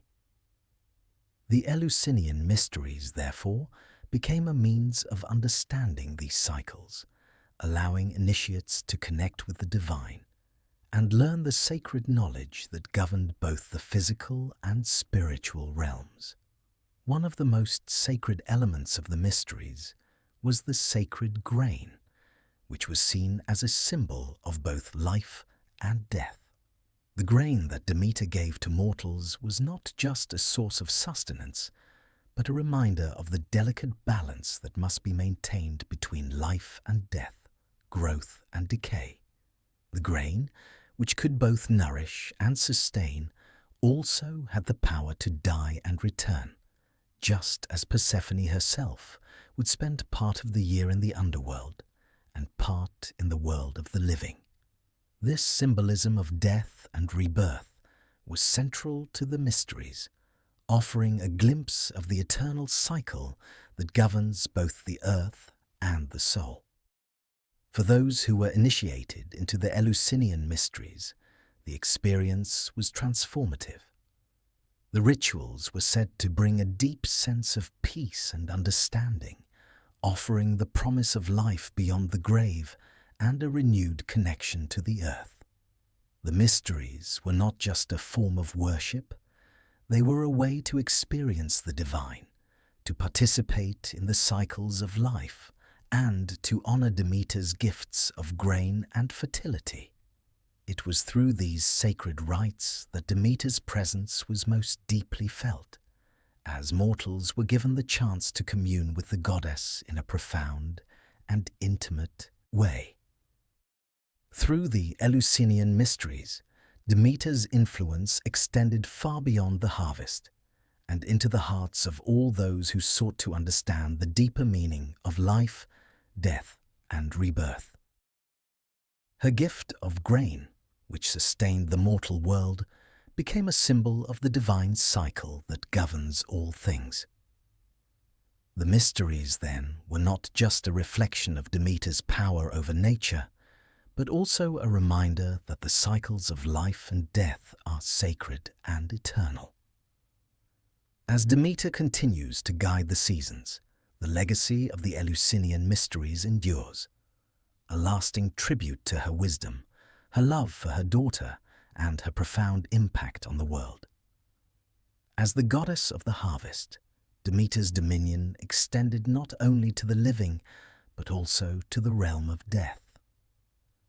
While she was most known for her role as the nurturer of life, providing sustenance to both mortals and gods, she was also intricately linked to the cycle of life and death. Her power was rooted in the cycles of nature, where death was an essential part of the process of renewal. The earth, in its turning from season to season, from life to death and back again, mirrored Demeter's own journey as a goddess who navigated both the realms of the living and the dead. This connection to the dead was most poignantly reflected in the story of Persephone. When Persephone was taken to the underworld, Demeter's grief caused her to withdraw from the world of the living. Her sorrow was so intense that it not only affected her own existence, but also caused the earth itself to languish. However, it was also in the underworld, during Persephone's time there, that Demeter's ties to the realm of the dead became most apparent. Persephone's time in the underworld was not a punishment, but rather a necessary part of the cycle of life. It was through this connection to death that Demeter's understanding of life became complete, for life could not exist without death to make room for it, just as the harvest could not come without the fallow season of rest. Demeter's role in the cult of the dead became most significant in the context of the Eleusinian mysteries, which, as previously mentioned, offered not only insight into the cycles of life, but also a path to understanding what lay beyond death.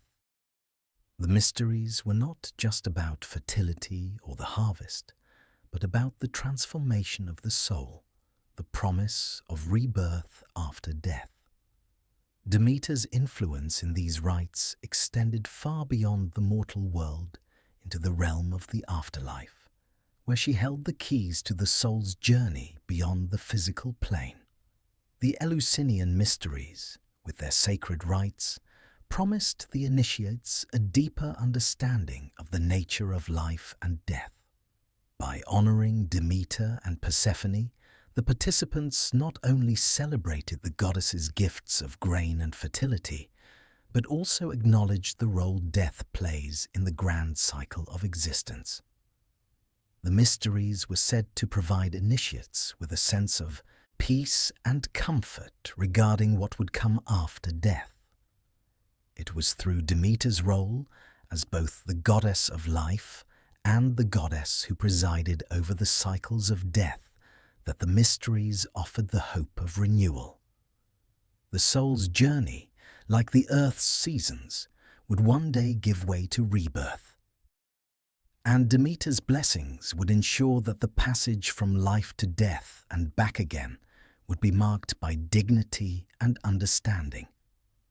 This understanding of death as an integral part of life's cycle was central to Demeter's role in the world. While she was known for her nurturing of the earth, she was also a goddess who was aware of the necessity of decay. The harvest must end, the plants must die, and the earth must rest before it can give rise to new life. This idea that death is not an end but a passage to renewal is what made Demeter's role in the afterlife so essential. Her wisdom in this area was not only a reflection of her nurturing nature, but also a reminder to mortals that death, like winter, is not something to be feared, but accepted as part of the natural order. The relationship between Demeter and the underworld is further emphasized in her connection to the figure of Hades, the god who ruled over the dead. While Demeter's connection to Hades was initially one of loss and grief, when Persephone was taken, over time, their relationship came to symbolize the essential harmony between life and death.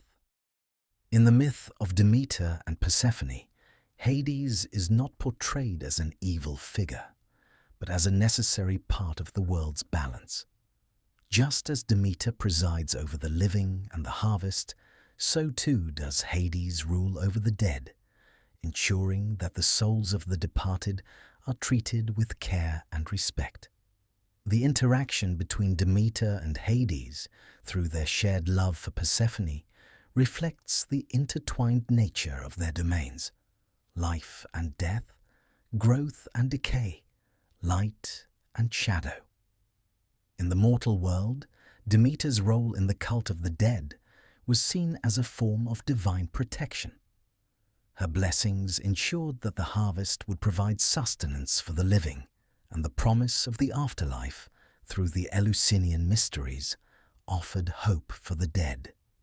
In ancient Greek culture, the afterlife was not always viewed with the certainty and comfort that later religions would provide. But through Demeter's guidance, mortals found solace in the cyclical nature of existence. Death was not the end of the journey, but rather a part of a greater, unbroken cycle that would one day lead to renewal. Demeter's influence in the realm of death was also reflected in the funerary rites practiced by the Greeks. Offerings to Demeter were made not just for the harvest, but also for the deceased, acknowledging her role in the passage of the soul to the underworld. These rites often involved sacrifices of grain and other foods, recognizing that it was Demeter who provided for both the living and the dead, ensuring that both were sustained in their respective realms. The grain that Demeter gifted to the earth was not just a symbol of life. It was also a symbol of the sustenance required for the journey into the afterlife.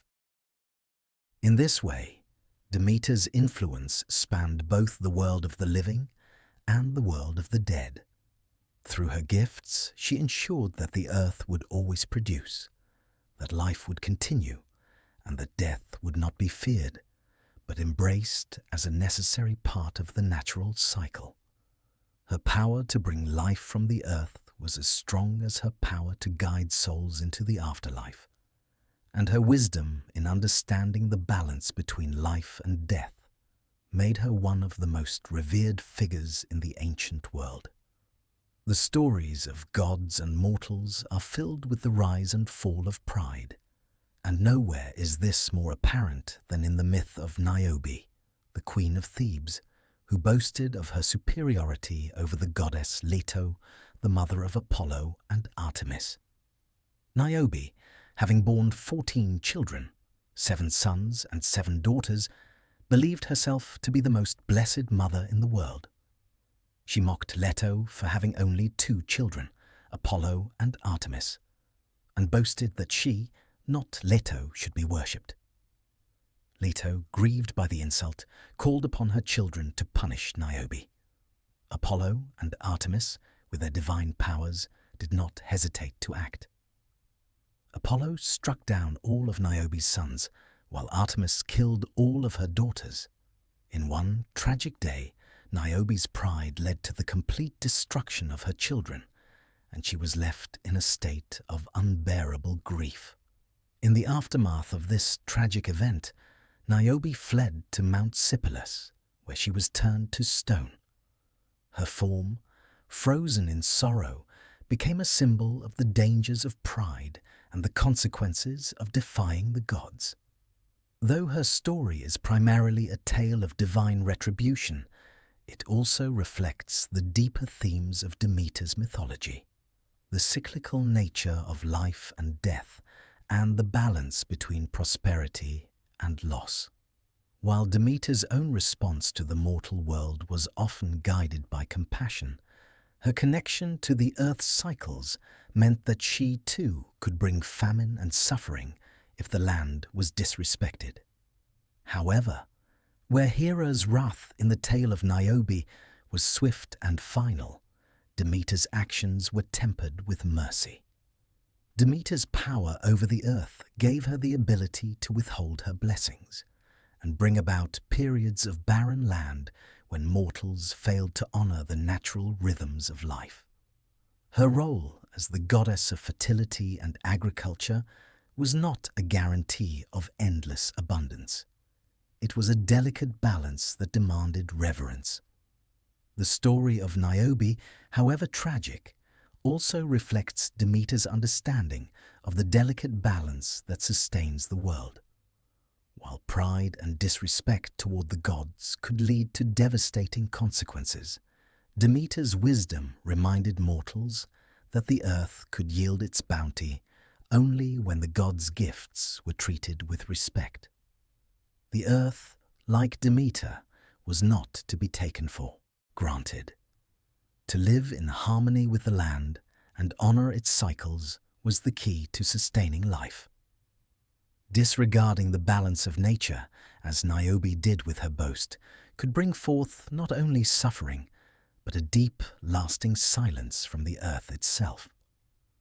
This tale, alongside others that highlight the goddess's role in both nurturing life and guarding against excess, reflects the broader themes of Demeter's mythology. She was not a goddess of constant favor, but one who represented the cycles of nature, offering abundance when treated with reverence, withholding it when it was abused. Through her actions, Demeter taught the mortals the importance of balance and humility, showing that life was a gift that must be respected. In the case of Niobe, Demeter's mercy was present, not in the immediate response, but in the eventual restoration of balance to the earth. The land that had been devastated by pride and loss would eventually return to its rhythms, as the seasons themselves do. Just as Demeter's withdrawal from the earth during her grief over Persephone led to a barren world, her eventual return would bring life back to the land.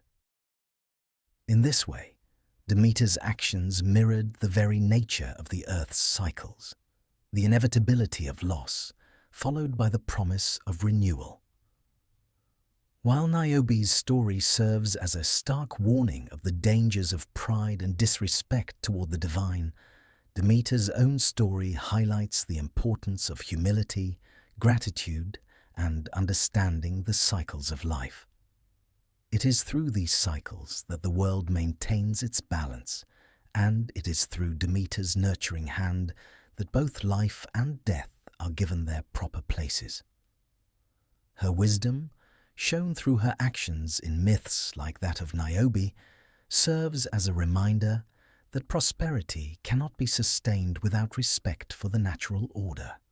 Just as death and decay are not to be feared, but embraced as part of the eternal rhythm of existence. In Demeter's power, there is both justice and mercy, a balance that keeps the earth's cycles in harmony. Through her gifts and her wisdom, Demeter continues to remind both mortals and gods alike that nature is not to be taken lightly, and that all life is part of a greater, ever-turning wheel, one that must be respected, nurtured, and allowed to follow its course.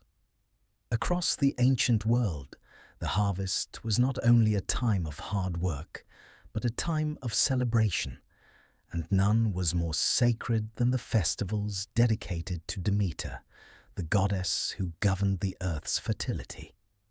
These festivals, which mark the turning of the seasons and the gathering of the crops, were steeped in reverence for the goddess and the cycles she controlled. In Demeter's bounty, mortals found their sustenance, and in her presence, they found a divine promise of life and renewal. Perhaps the most significant of these celebrations was the Thesmophoria, an ancient festival dedicated to Demeter and Persephone. This festival, observed by women in ancient Greece, was centered around the themes of fertility, marriage, and the harvest. The name Thesmophoria is derived from the word thesmos, meaning law or custom, signifying the sacred rites that governed the agricultural and reproductive cycles. For the women who participated, it was not just a time of feasting and merriment, but also a moment of divine connection to Demeter's gifts. During the Thesmophoria, the women of Athens and other parts of Greece would gather to honor Demeter, making offerings of fruits, grains, and other foodstuffs to ensure the fertility of the land and the success of the harvest. This ritual also celebrated the connection between women and the cycles of life and death. For, much like Demeter and Persephone's shared journey, the Thesmophoria reflected the cycle of life, birth, growth and renewal, and the hope that these cycles would continue. The Thesmophoria was marked by rituals of purification, offerings to the goddess, and symbolic acts meant to encourage the earth's fertility. The festival was also a time for women to step outside the everyday constraints of domestic life. It was a rare occasion for women to gather together in solidarity, to offer sacrifices to Demeter, and to participate in rites that affirmed their power in both the agricultural and the spiritual realms. The bond between Demeter and Persephone was central to the Thesmophoria, symbolizing the bond between mothers and daughters, and the understanding that women were the lifeblood of both the household and the harvest. In addition to the Thesmophoria, other celebrations also honored Demeter's gifts and her connection to agriculture. The Eleusinian mysteries, which we have touched upon earlier, were another form of worship that centered on Demeter and Persephone. Though the Eleusinian mysteries were primarily secret, their central themes of life, death, and rebirth were clear in their rituals, and they offered a more profound connection to the cycles that Demeter governed. Initiates into these mysteries would partake in sacred rites that promised a deeper understanding of the afterlife and the divine order of nature. The promise of rebirth was not just a theme in Demeter's story, but a living part of the human experience, and the mysteries were a powerful reminder of the eternal connection between life and death. Both the Thesmophoria and the Eleusinian mysteries emphasized the profound respect for the earth and the cycles of nature that Demeter represented. The very act of participating in these rituals was an acknowledgement of the gifts of the earth, and the understanding that the harvest was not simply the product of human effort, but of divine grace. These festivals were a reminder that without Demeter's blessings, the crops would not grow and life would be unsustainable. The festivals also emphasized the importance of balance. They acknowledged both the abundance of the harvest and the necessary fallow periods of winter, where the earth rested, mirroring the cyclical nature of Demeter's own journey with Persephone. The harvest festivals were, in essence, celebrations of both life and death. The bounty of the harvest reflected the promise of life, while the resting of the earth in winter reminded all who participated in the rituals that death and decay were integral parts of the world's ongoing transformation. Just as Demeter could withdraw her blessings and cause famine, she could also bring forth prosperity and abundance. The earth was alive with the power of renewal, and the festivals marked these powerful transitions with reverence and joy. For the people of ancient Greece, the harvest was a time to express gratitude to Demeter for her gifts, but it was also a time to acknowledge the inherent challenges of life. The harvest could be bountiful, or it could fail. The land could yield its fruits, or it could withhold them. The festivals served as a reminder that life was uncertain, and that both the gods and mortals must live in harmony with the natural world to ensure its continued prosperity. In the celebrations of Demeter, mortals were not just honoring a deity, they were connecting to the very forces that sustained their lives. The grain that fed their families, the fruits that nourished their bodies, and the fertile soil that allowed them to thrive, all came from the goddess herself. By participating in the harvest festivals, they were acknowledging their dependence on Demeter's gifts, and they were reaffirming their place within the cycles of life and death that governed both the earth and their own existence. The enduring legacy of these festivals, particularly the Thesmophoria and the Eleusinian mysteries, speaks to the deep connection between Demeter and the human experience. Through these rites, mortals were reminded of the delicate balance between life and death, the importance of reverence for the earth, and the cycles that ensured the ongoing fertility of the land. Demeter's influence, through these sacred festivals, continued to be felt by all who participated, offering them not just food for the body, but food for the soul. In honoring Demeter, they were acknowledging the eternal cycles that shape the world, and the promise that, through the earth's rhythms, there would always be new beginnings. The Trojan War, one of the most famous and tragic conflicts in Greek mythology, was marked by the intervention of many gods and goddesses, each shaping the events in their own way. Demeter's involvement in the war, while not as direct as some other gods like Athena, Hera, or Apollo, is still significant and illustrates her complex role within the divine hierarchy. As the goddess of agriculture, fertility, and the harvest, Demeter's influence on the war primarily came through the cycles of life and death, the bountiful earth, and the care for mortals. Demeter's connection to the Trojan War begins not with the war itself, but with her role in the events leading up to it. The myth of the golden apple, which sparked the rivalry between Hera, Athena, and Aphrodite, is central to the Trojan War. The apple, inscribed with the words, "For the fairest," was thrown by Eris, the goddess of discord, into a gathering of gods, prompting the famous judgment of Paris. Paris, a Trojan prince, was tasked with deciding which goddess was the most beautiful. He chose Aphrodite, who promised him the love of the most beautiful mortal woman, Helen. This decision ultimately led to the abduction of Helen by Paris and the beginning of the war. While Demeter is not directly involved in the judgment of Paris, her role as a goddess of the harvest and fertility highlights the contrasting forces at play in the war.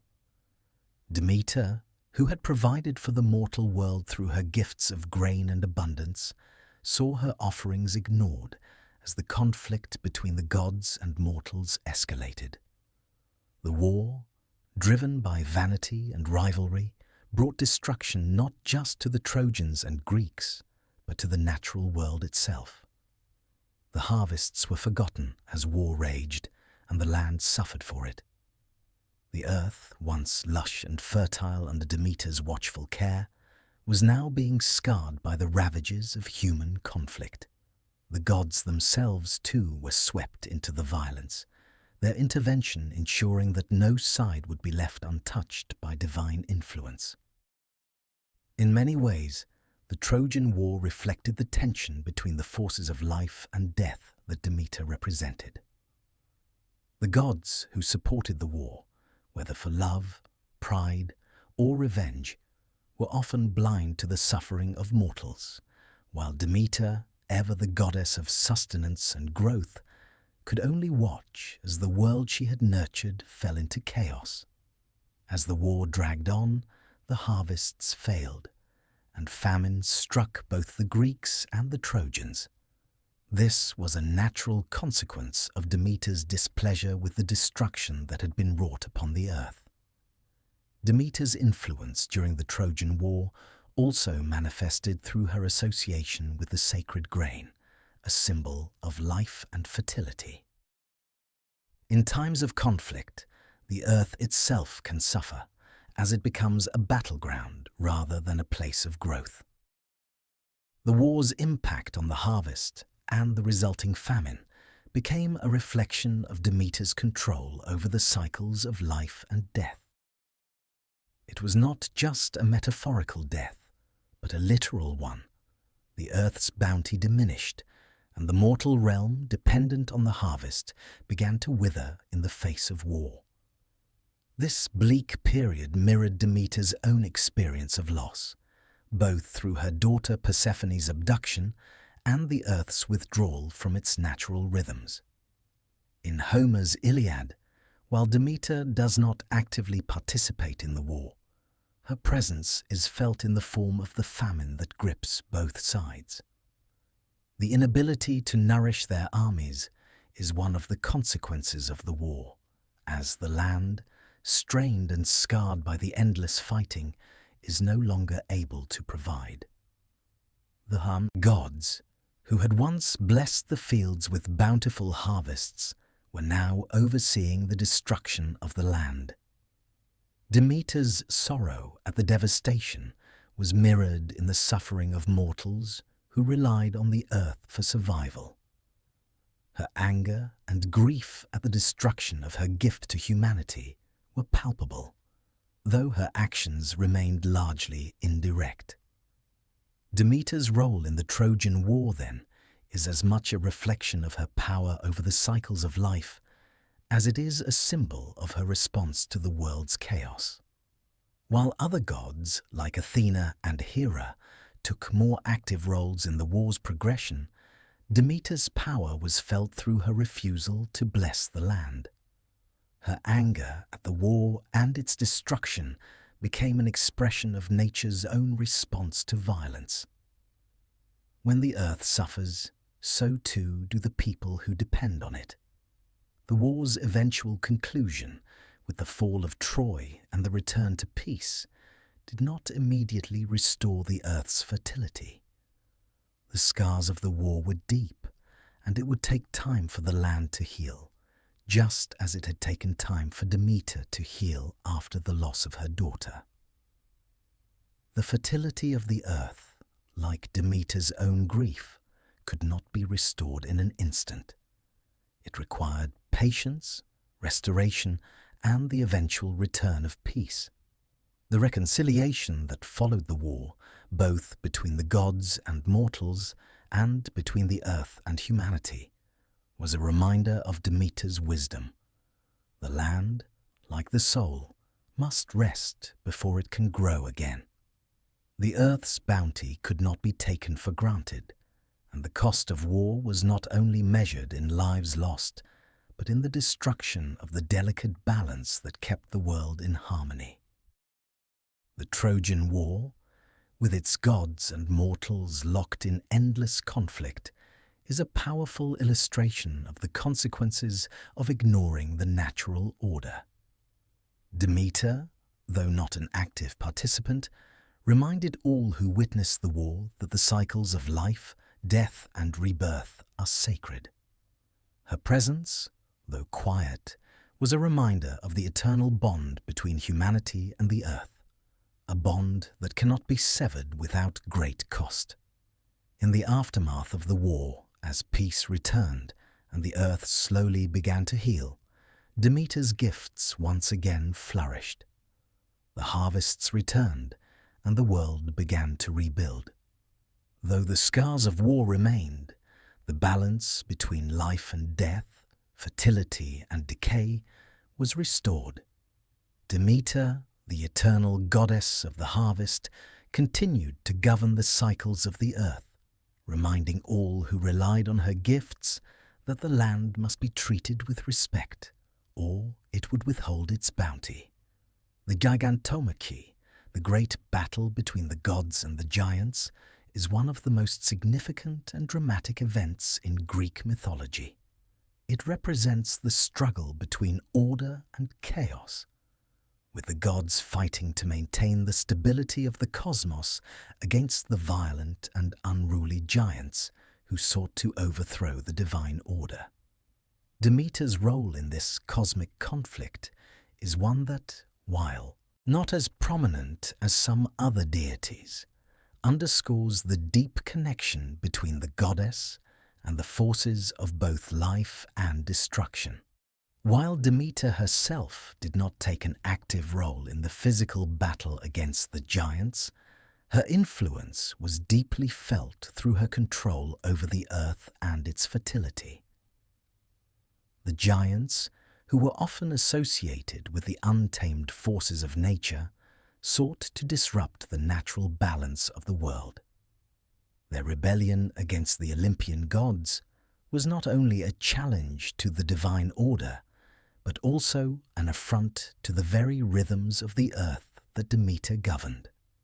The giants' chaos, like the droughts or famines Demeter could unleash when angered, threatened the natural cycles that sustained life. Demeter's involvement in the gigantomachy, then, was more symbolic than direct. The giants were embodiments of the wild, unchecked forces of nature, and their battle with the gods mirrored the delicate balance Demeter herself maintained between life and death, growth and decay. While Demeter nurtured the earth and its creatures, she also knew that this balance could tip into destruction if the natural order was not respected. The giants represented a force of destruction, one that sought to upend the peaceful cycles of the world. In this way, Demeter stood with the Olympians, ensuring that order prevailed over chaos and that the earth's harmony was restored. It was in the aftermath of the gigantomachy that Demeter's power became most apparent. The giants, defeated and cast down, were bound to the earth they had sought to destroy. Their bodies, still strong and defiant, were imprisoned beneath the soil, where they would remain, confined to the very land they had sought to overturn. This image of the giants being bound by the earth is a powerful symbol of Demeter's connection to the land and her ability to maintain the natural balance. The earth, once disturbed by the giants' rebellion, had returned to its natural state of peace and fertility. The gigantomachy, in the larger context of Demeter's mythology, is a reminder of the importance of balance in nature. Demeter's power as the goddess of the harvest and the earth is not only a force of creation, but also one of destruction, should the natural order be violated. The giants, like those who would disregard the cycles of life and death, were punished by being bound to the earth, forced to live within the very rhythms they had sought to disrupt. This punishment was not only a symbol of the gods' victory over chaos, but also a reflection of Demeter's role as the keeper of the earth's fertility. The earth, when nurtured by the goddess, yields its bounty, but when disturbed, it becomes a force of containment, reminding all who walk upon it of the consequences of imbalance. While Demeter's role in the gigantomachy was not marked by the same dramatic actions of other gods, such as Athena's wisdom or Zeus's thunderbolt, her influence was felt in the aftermath, where the earth itself became the final arbiter of the giants' fate. The giants, whose chaotic energy had threatened the stability of the world, were returned to the soil, forever bound to the earth. In this way, Demeter's power was both a creative and a destructive force, one that ensured the cycles of life continued uninterrupted, and that those who sought to unbalance the world would face the consequences of their actions. The victory over the giants was not just a triumph of the gods. It was a restoration of the natural order. The earth, with Demeter at its helm, would continue its cycles of life and death, growth and decay. The forces of chaos would always be present, but they could never truly overthrow the divine order, for the earth itself would always return to its natural rhythms. Demeter's influence ensured that balance was maintained, that the harvests would return, and that the earth would remain a fertile and sustaining force for both gods and mortals alike. Thus, the gigantomachy, with its cosmic battle between the forces of order and chaos, reflects the eternal struggle between life and destruction that Demeter governs. While her role in the battle itself may have been indirect, Her power over the earth ensured that the world would remain in harmony, and that the forces of nature would be guided by the natural order she upheld. The giants, defeated and bound by the earth, served as a reminder that no force, no matter how strong or chaotic, could ever truly unmake the world Demeter had created. The earth, like Demeter herself, would always find a way to restore balance, ensuring that life, though fragile, would continue its eternal cycle. While Demeter's story is most often associated with the earth's fertility and the cycles of life and death, her influence extends beyond just agriculture. Her role in the myth of Athena's birth is a reminder of her power in the wider divine order, touching upon the themes of both creation and transformation. The birth of Athena is one of the most fascinating and unique stories in Greek mythology. Unlike most deities, Athena was not born of a mother in the traditional sense. Instead, she was birthed from the head of her father, Zeus. The story begins when Zeus, king of the gods, swallowed Metis, the titaness of wisdom, who was pregnant with his child. It was foretold that the child born of Metis would be more powerful than its father, and fearing the potential threat to his rule, Zeus consumed Metis whole. However, this act did not stop the inevitable birth of Athena.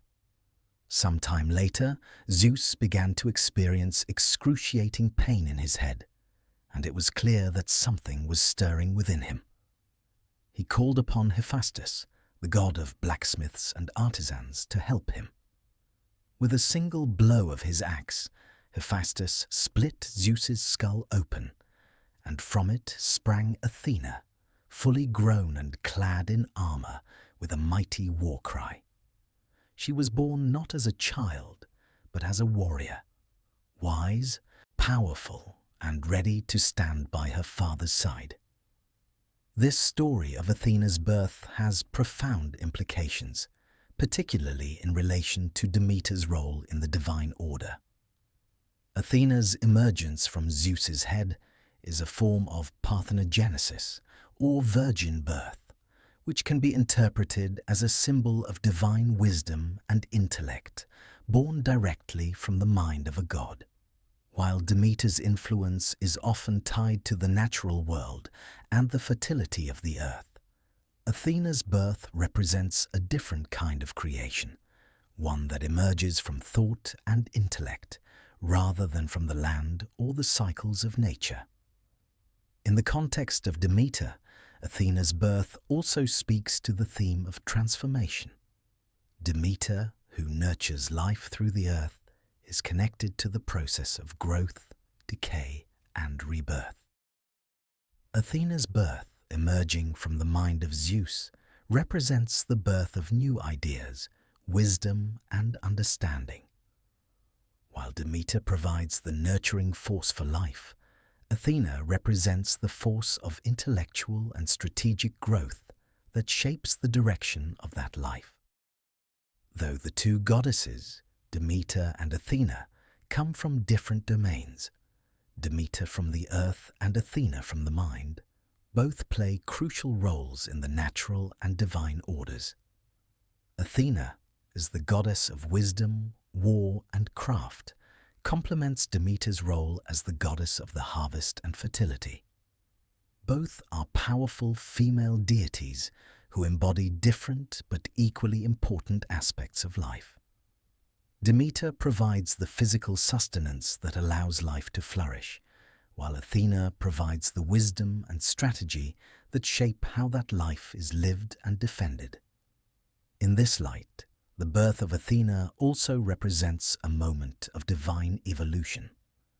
As the earth nurtures and sustains, so too does the mind of Zeus give rise to wisdom and intellect.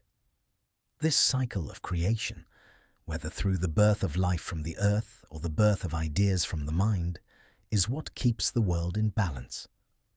Demeter's connection to the earth ensures that life can flourish, while Athena's wisdom ensures that this life is directed in meaningful and purposeful ways. Athena's birth from Zeus also reflects the power of the gods to shape the world. Where Demeter nurtures life through the earth's fertility, Athena shapes the world through her wisdom, bringing reason and order to the natural world. In this way, the two goddesses, Demeter and Athena, represent complementary forces. Demeter as the nurturing mother of the earth, and Athena as the divine strategist who ensures that life continues in a meaningful, ordered way. In the grand mythological narrative, Demeter's role in the birth of Athena is not one of direct involvement. However, it is through her presence as the goddess of the earth, with her deep connection to the cycles of life and death, that Athena's birth becomes more meaningful. The wisdom Athena embodies, her power in intellect and strategy, is a force that works in harmony with the natural world Demeter governs. Together, these two goddesses reflect the balance that must be maintained between the mind and the earth, between the intellect that guides and the nature that sustains. Demeter, the goddess of the harvest, fertility, and agriculture, is closely tied to several symbols that represent her dominion over the earth and its cycles. These symbols are not only representations of her power, but also of the life-giving force she provides to both mortals and gods alike. Through these sacred symbols, Demeter's influence is felt across the land, in the fields where crops are sown, and in the hearts of those who rely on the earth's bounty. One of the most important symbols associated with Demeter is the cornucopia, or horn of plenty. This symbol is typically depicted as a horn overflowing with fruits, grains, and other agricultural produce. The cornucopia represents abundance and prosperity, directly tying Demeter to the earth's fertility. It is a reminder of the goddess's power to provide sustenance and nourishment to all living things. When Demeter is pleased and the earth is in balance, the cornucopia symbolizes the generosity of the land, the earth yielding its fruits and feeding all who inhabit it. The cornucopia is often shown as a symbol of the harvest, a visual representation of the overflowing abundance that Demeter grants to those who honor her. In many ways, it also serves as a reminder of the cyclical nature of life. What is harvested in one season must give way to rest in another. The overflowing horn speaks not only to the fertility of the earth, but also to the need for balance, for Demeter's gifts to be respected and properly cared for in the cycles of life. Another important symbol of Demeter is the sickle or harvesting tool. The sickle is associated with the act of gathering the harvest, a symbol of both work and sustenance.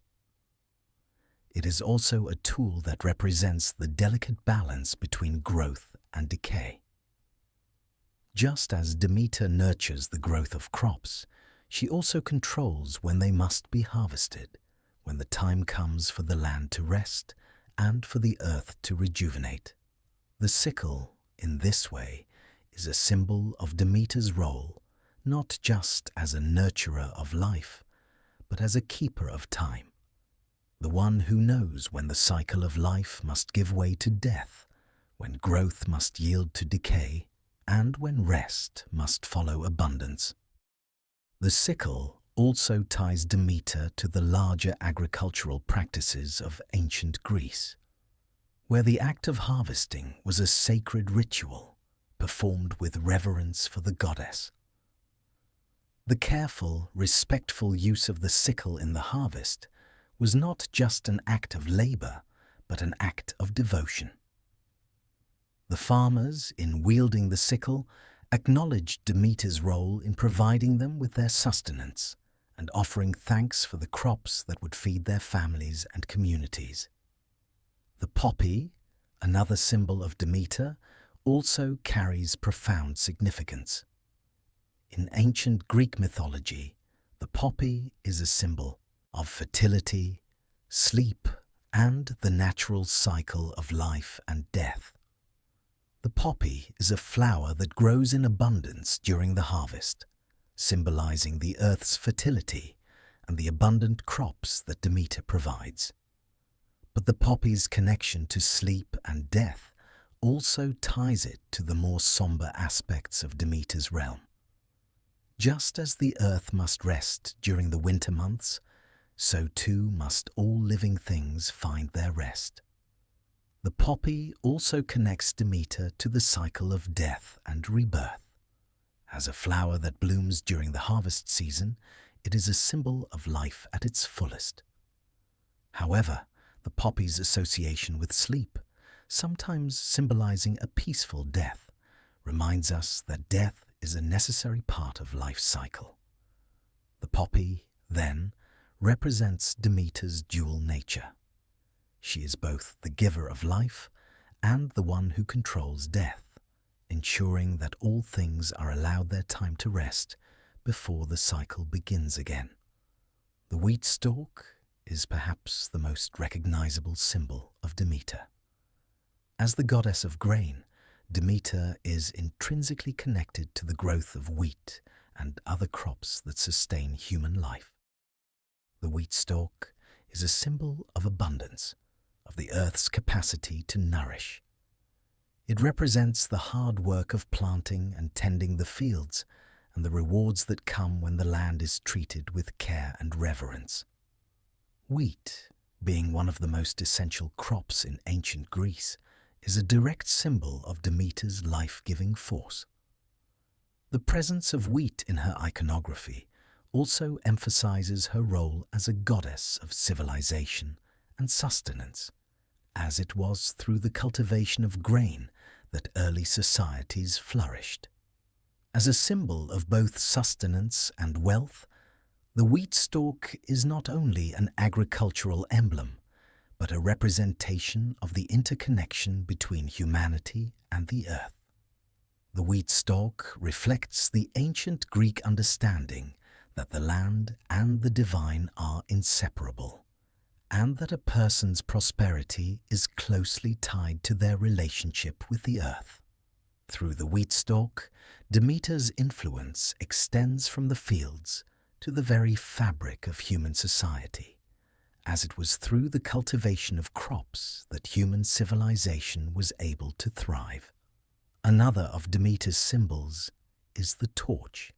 This symbol, often associated with Demeter's search for her daughter Persephone, reflects the goddess's pursuit of knowledge and illumination in the face of loss and grief.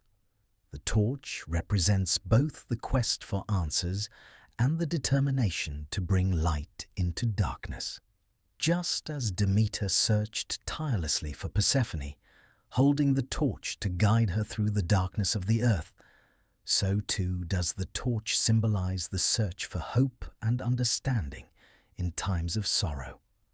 The light from the torch offers a sense of direction, a way forward, even when the path is unclear. And it is through this light that Demeter brings warmth, knowledge, and clarity to the earth. These symbols, cornucopia, sickle, poppy, wheat stalk, and torch, are not mere representations of Demeter's power. They are reminders of the balance she maintains between life and death, growth and decay, rest and renewal. Each of these symbols speaks to the delicate harmony that Demeter governs, where nothing exists in isolation but is part of an interconnected web of existence. Through these symbols, Demeter teaches us the value of balance, of understanding the cycles of nature, and of respecting the earth that provides us with everything we need to survive. In her symbols, we find not only the promise of fertility and sustenance, but also the reminder that all things must follow their natural course, and that death and decay are just as essential to the cycle of life as growth and abundance. Demeter, as the goddess of the harvest and the earth, is not only a figure of fertility and abundance, but also one of profound wisdom.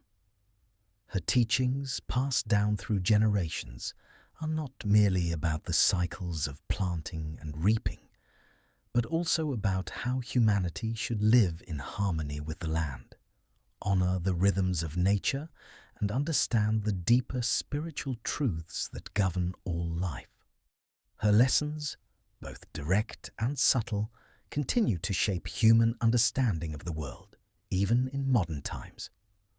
One of Demeter's most profound teachings is the importance of patience and respect for the natural order. The cycles of nature cannot be rushed.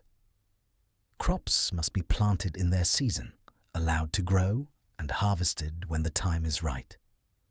Life itself mirrors this process. There are times for growth, times for rest, and times for reflection.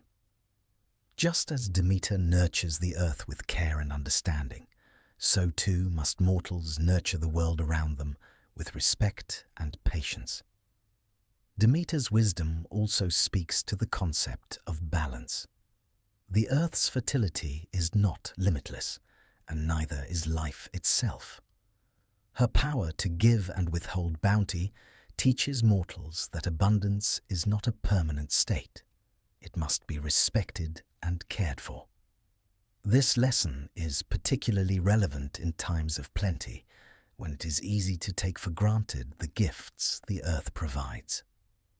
Demeter's withholding of harvests during times of grief, such as when Persephone was absent, serves as a reminder that the land cannot be exploited without consequences. The natural world requires balance and reciprocity, and when this balance is disturbed, the consequences can be felt by all. Another key lesson from Demeter is the connection between life and death. Demeter, through her care for the earth and the cycles of the seasons, understands that death is not an end, but a necessary part of renewal. When Persephone descends into the underworld, the earth itself seems to die. Fields fall fallow, crops wither, and the world grows cold. But in Persephone's return, the earth comes alive again, bursting with growth and vitality. Demeter teaches us that death, whether in the physical world or in the emotional and spiritual realms, is simply a transition. Every ending holds the potential for a new beginning, and through this understanding, we can find peace in the face of loss. Her wisdom also extends to the spiritual realms, where Demeter is seen as a goddess who helps bridge the gap between the living and the dead. In the Eleusinian mysteries, which honored Demeter and Persephone, initiates sought understanding not only of the cycles of the seasons, but also of the nature of life after death. The promise of the mysteries was that, through Demeter's guidance, mortals could find peace in the afterlife. She gave her followers hope that death was not the end of the journey, but a passage into a new form of existence.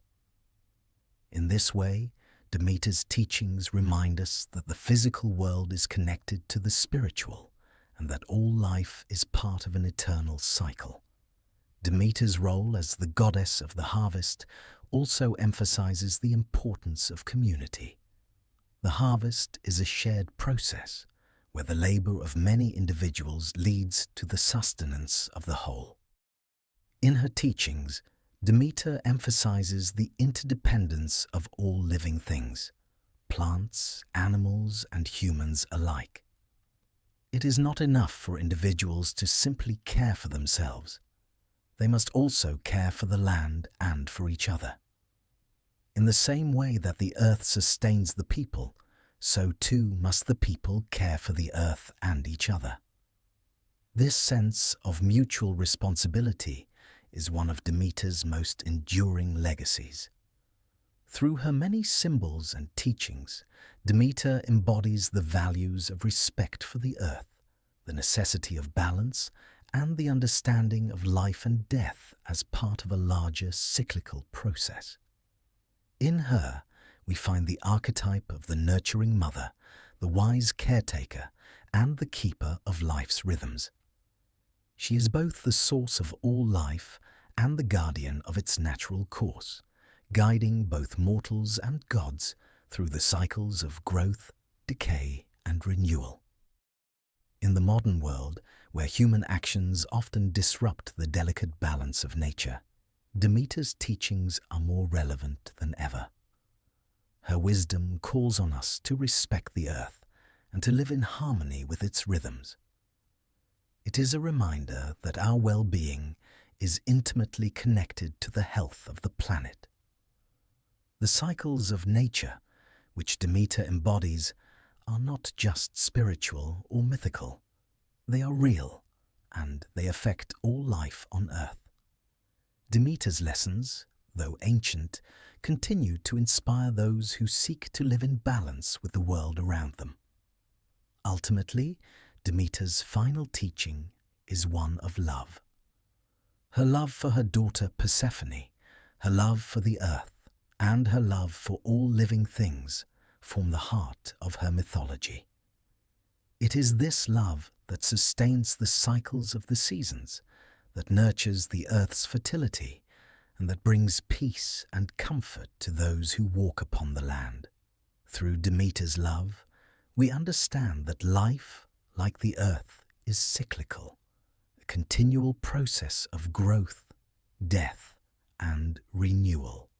Her lessons are not just about the harvest, but about the love that sustains all life.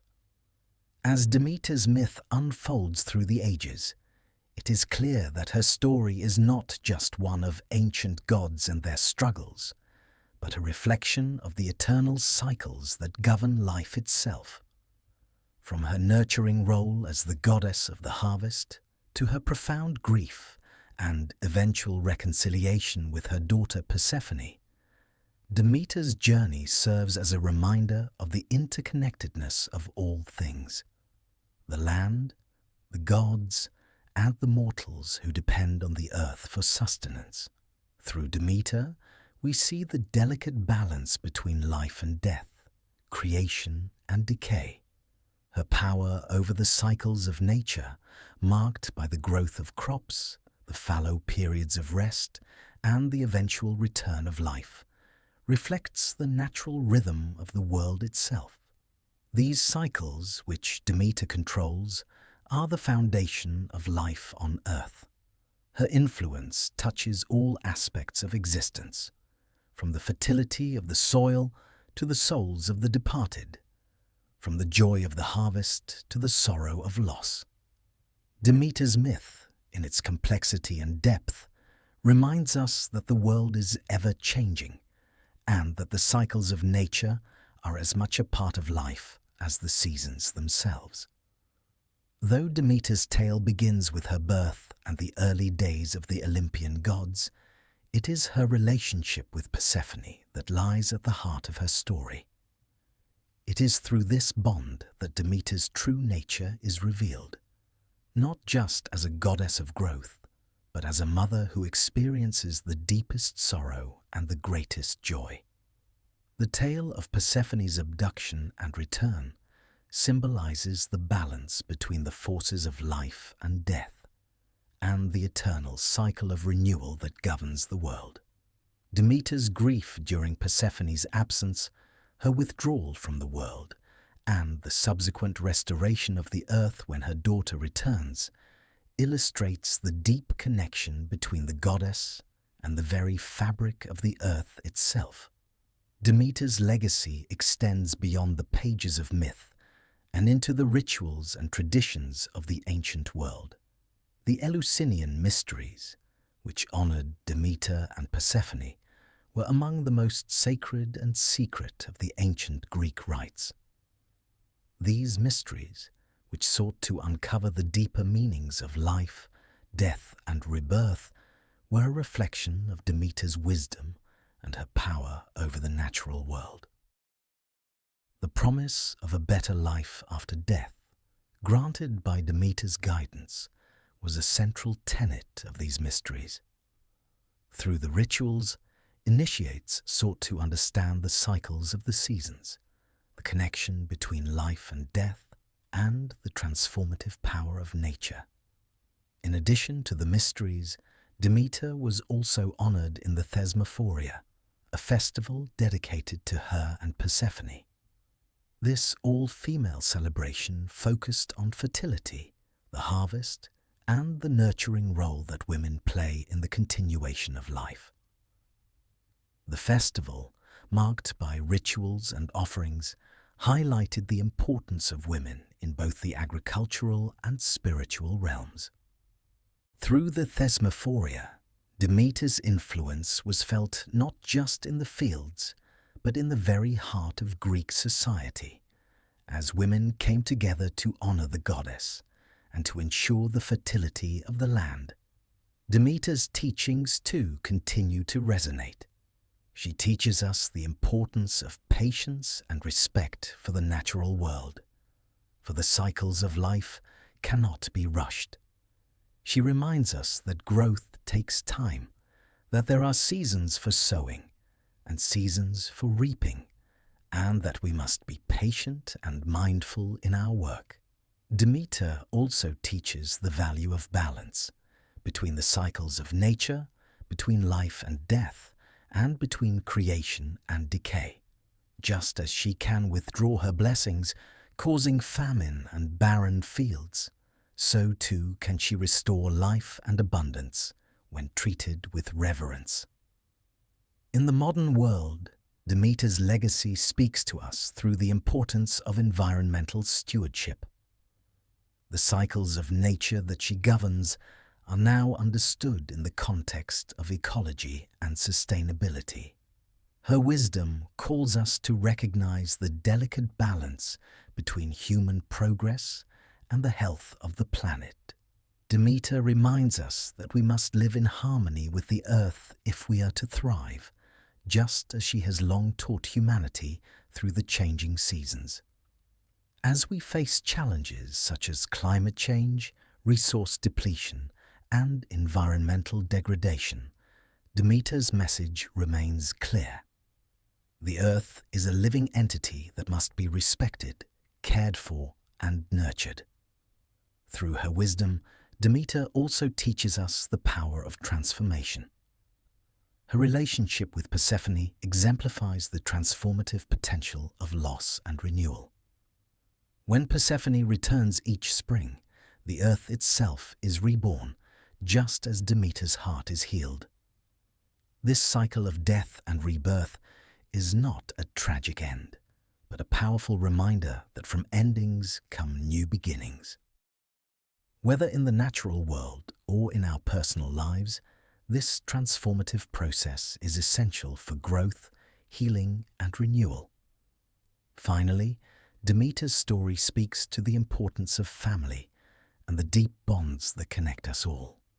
Her love for Persephone is unconditional, and this love forms the foundation of the earth's fertility. Through Demeter's devotion to her daughter, we see the importance of nurturing relationships and the power of love to restore and heal. Demeter's role as a mother, as a nurturer, and as a protector of the earth shows us that love is not just a personal emotion, but a force that shapes the world and all that lives within it. As we reflect on Demeter's story and her legacy, we are reminded of the interconnectedness of all life. Her influence reaches far beyond the mythological realm, shaping our understanding of the natural world, the cycles of life, and the power of love. Demeter, in her wisdom and compassion, continues to guide us toward a deeper understanding of our place in the world, a world where life, death, and rebirth are all part of the eternal dance of nature. Demeter's myth and her influence stretch far beyond the ancient world, and continue to shape the ways in which we understand the natural world, the cycles of life, and our relationships to the earth. In modern times, Demeter's story resonates in various ways, from environmental activism to psychological understandings of grief and loss. Her role as the goddess who governs both life and death, growth and decay, has provided a framework for exploring complex human experiences, especially those that involve transformation and the renewal of life. In the realm of environmentalism, Demeter stands as a symbol of the intrinsic connection between humanity and the earth.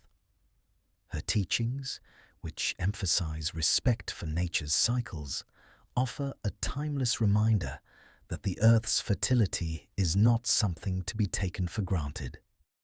Today, as humanity grapples with issues like climate change, pollution, and deforestation, Demeter's myth calls for a return to sustainable practices and a recognition of the earth as a living, breathing entity.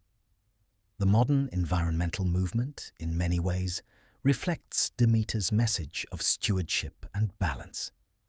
Her wisdom encourages us to live in harmony with the earth, recognizing that our survival depends on the health of the planet and the careful tending of its resources. Just as Demeter tended the earth to ensure its fertility, so too must we tend to the planet, nurturing it and allowing it to heal. In psychology, Demeter's grief and eventual healing provide a powerful metaphor for understanding the process of mourning and recovery. When Demeter loses Persephone, her sorrow causes the earth to wither, mirroring the emotional numbness and paralysis that often accompany deep loss. However, just as Demeter is able to restore the earth when Persephone returns, so too can individuals heal from grief and find a renewed sense of vitality. Demeter's story highlights the importance of allowing time for grief and mourning, but also suggests that through that process, healing and renewal are possible. This metaphor of the land resting during the winter and coming back to life in the spring mirrors the human experience of grieving. There are seasons of sorrow, but eventually the heart can open to life again, just as the earth opens to the sun. Demeter's relationship with Persephone too has been a powerful symbol for understanding the connection between mothers and daughters, the cycle of life, and the generational passing of knowledge and power. In modern terms, their relationship can represent the passage of wisdom from one generation to the next, the nurturing of life that mothers and daughters share, and the deep emotional and spiritual bond that exists between them. In many cultures, the mother-daughter relationship is a cornerstone of family and community, and Demeter's devotion to Persephone exemplifies the selfless love that binds women together through time. This relationship can also reflect the balance of independence and connection. Persephone's time in the underworld signifies her independence and transformation, while her return to Demeter represents the cyclical nature of life's seasons and the ways in which individuals must both grow and return home to find their place in the world. The concept of the harvest in modern society is deeply connected to Demeter's influence. While agriculture remains central to many communities, even in an increasingly industrialized world, the symbolism of the harvest as a time for reflection and gratitude still resonates. The concept of the harvest is not just about the physical gathering of crops. It is a time for appreciating the rewards of one's labor, for recognizing the bounty that comes from living in harmony with nature, and for celebrating the abundance that life has to offer. In contemporary terms, the harvest can be seen as a moment of reflection, where individuals take stock of their efforts, both personal and collective, and recognize the fruits of their hard work and care. In spirituality, Demeter has become a figure of inner strength, resilience, and growth. Her mythology encourages an understanding of life cycles and the importance of respecting the natural order. Whether through personal development, understanding cycles of renewal, or coming to terms with loss, Demeter provides a model of patience and persistence. She represents the quiet strength that allows us to continue on through periods of difficulty, knowing that life is cyclical and that new beginnings will arise after times of hardship. Her story encourages us to trust in the process of life, to respect the natural rhythms of the world, and to embrace the lessons that come with each season of our lives. Through rituals and ceremonies that honor the earth, Demeter's legacy continues in modern celebrations of nature, harvest, and renewal. Festivals such as Thanksgiving, which celebrate the fruits of the harvest and give thanks for the bounty of the earth, echo Demeter's symbolism. In many cultures, harvest festivals and rituals that mark the changing of the seasons are still observed, reflecting the deep spiritual connection between humanity and the earth that Demeter so deeply embodies. These rituals are not merely about honoring the earth's gifts, but are also about renewing the bond between humans and the land, ensuring that future generations will continue to respect and care for the natural world. Demeter's symbolism of the cornucopia is particularly relevant today in discussions of abundance and generosity. The cornucopia represents the idea that there is enough for everyone, a message that transcends mere material wealth. It speaks to the abundance of life itself, love, compassion, wisdom, and connection, reminding us that when we live in balance with the earth and each other, there is enough for all. The cornucopia also speaks to the idea of gratitude, as it is through Demeter's blessings that the world is able to flourish, and it is through our recognition of her gifts that we find true abundance. Demeter's final influence lies in her role as a keeper of the cycles of life. She is not a goddess of permanence, but of change, of transformation, and of renewal. As the goddess who ensures the rebirth of the earth each spring, Demeter reminds us that we too can find renewal in our lives. She teaches us that even in the darkest of times, the sun will rise again, and that the earth will always find a way to restore itself. Her legacy, as a symbol of growth, healing, and love, continues to inspire those who look to the natural world for wisdom and guidance. Through Demeter's myth, we understand that life's cycles, though sometimes difficult and painful, always give way to new beginnings. As Demeter's story comes to its close, the goddess's legacy offers timeless lessons that continue to resonate deeply in the modern world. While her myth focuses on her relationship with Persephone, her power over the earth's fertility, and her wisdom in navigating life's cycles, Demeter's teachings go beyond mythology. Her story urges humanity to live in balance, to respect the natural world, and to understand the inevitable cycles of life, death, and rebirth. Through Demeter, we are reminded that the earth is not something to be taken for granted, but something to be cherished, nurtured, and protected. One of Demeter's most profound lessons is that of interconnectedness. She governs the cycles of nature, and her actions directly affect the earth and its inhabitants. When Demeter withdrew her blessings during Persephone's absence, the earth became barren.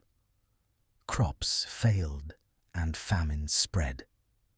This event teaches that when we fail to honor the earth's rhythms, whether through overconsumption, neglect, or disregard for nature's cycles, there are consequences that affect all life. Demeter's myth encourages us to understand that everything is connected, and that we must respect the delicate balance between humans and the natural world if we are to thrive. In the modern age, this lesson is especially important as humanity faces significant challenges related to climate change, pollution, and environmental degradation. The natural world cycles are becoming increasingly disturbed, and the consequences of this imbalance are being felt globally. Demeter's myth calls for a return to harmony with the earth, for a recognition that the earth is not a resource to be exploited indefinitely, but a living entity that requires our care. It is through nurturing the land, protecting its resources, and respecting its cycles that we can ensure the earth's continued fertility and ability to support life. Just as Demeter restored the earth's abundance when she was reconciled with Persephone, we too must find ways to restore balance to our planet through conscious, sustainable living. Demeter's role as a goddess of cycles offers another important lesson. Everything in life is temporary, and the cycles of life must be respected. The myth of Demeter and Persephone beautifully illustrates this through the annual return of Persephone from the underworld, symbolizing the cycle of seasons, death, and rebirth. The Earth's cycles of growth, rest, decay, and renewal are mirrored in our own experiences of loss and healing. Demeter teaches us that change is inevitable and that embracing the cycles of life is essential to our well-being. Whether we are experiencing times of joy or sorrow, growth or stagnation, Demeter's story reminds us that all things pass, and that, through patience and respect, new beginnings are always possible. This lesson is especially important when it comes to grief and personal transformation. Demeter's grief at Persephone's abduction caused the earth to wither and die, just as personal loss often leads to feelings of emptiness and despair. However, Demeter's eventual acceptance of Persephone's time in the underworld allowed for healing and the return of life to the earth. Her story demonstrates that it is possible to find peace and renewal after loss, and that embracing the natural course of events, while painful, ultimately leads to growth.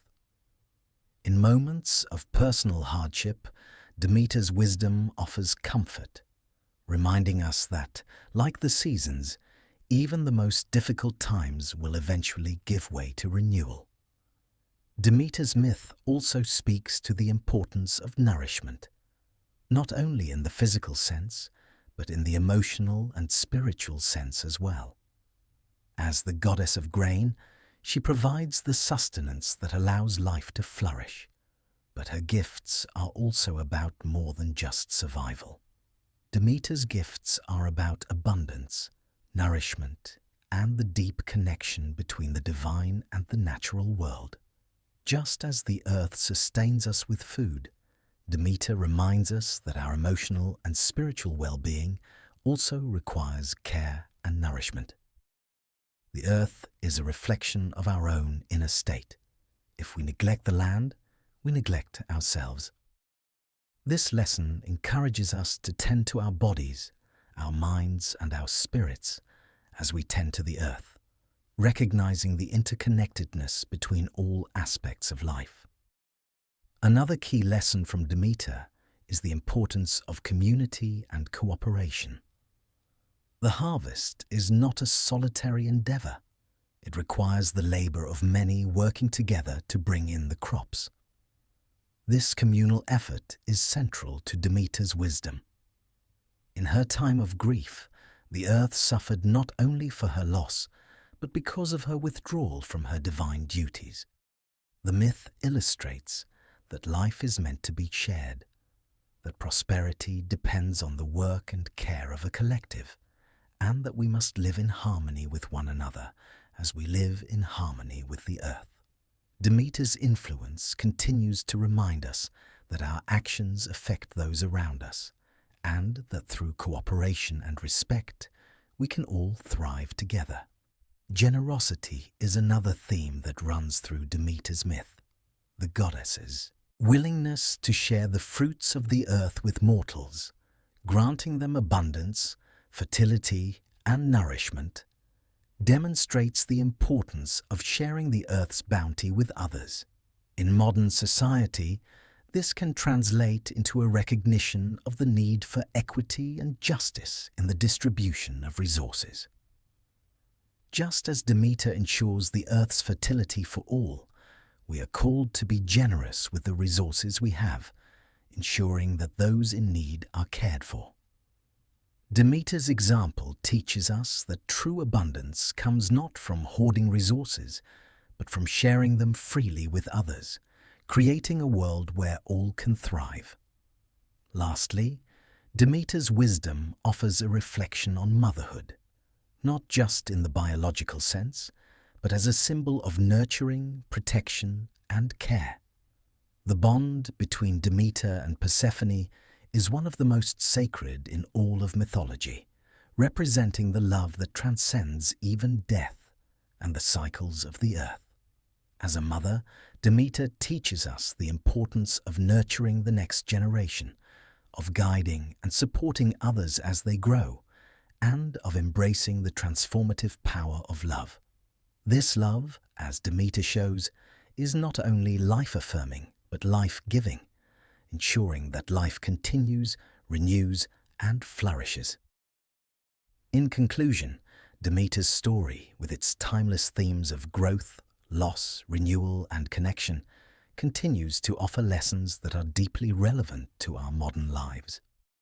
From environmental stewardship to personal transformation, from the importance of balance to the power of community, Demeter's wisdom remains a guiding force for all who seek to live in harmony with the world around them. Her myth speaks to the cycles of life that we all must navigate, and through her teachings, we learn that while we may face difficult seasons, new beginnings are always on the horizon. Demeter, as the goddess of the harvest, is a symbol of the earth's immense power to give and take, to nurture and transform. Her myth is a reflection of the eternal connection between the land and humanity, a reminder that the earth is not only a provider of material sustenance, but also a profound teacher of life's deepest lessons. Her story, rich with symbolism, offers timeless wisdom that extends beyond the agricultural realm into the heart of human existence.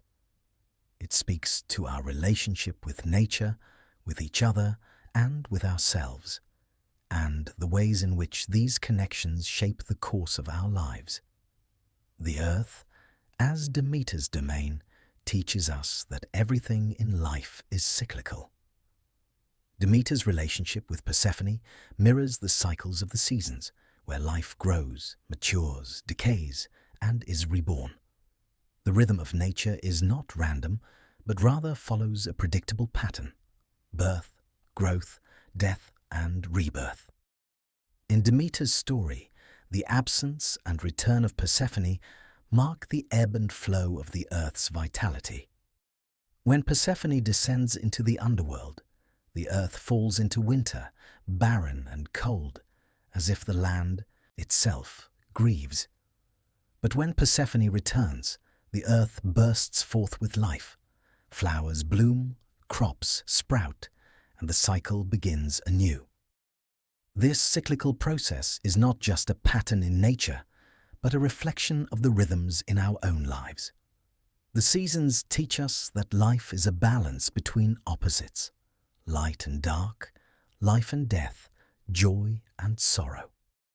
Demeter's myth encourages us to embrace both the bright and the dark seasons of our lives, recognizing that we need both for growth and transformation. Without the winter, the spring would not be as sweet. Without the sorrow, the joy would lose its depth. Demeter's sorrow over Persephone's absence teaches us that pain is an inevitable part of life. Yet, it is through this very pain that we can experience renewal. Her grief is not an end, but a process of transformation, one that allows for the reawakening of the earth and ourselves. Demeter's message is also one of patience. The earth does not rush its cycles.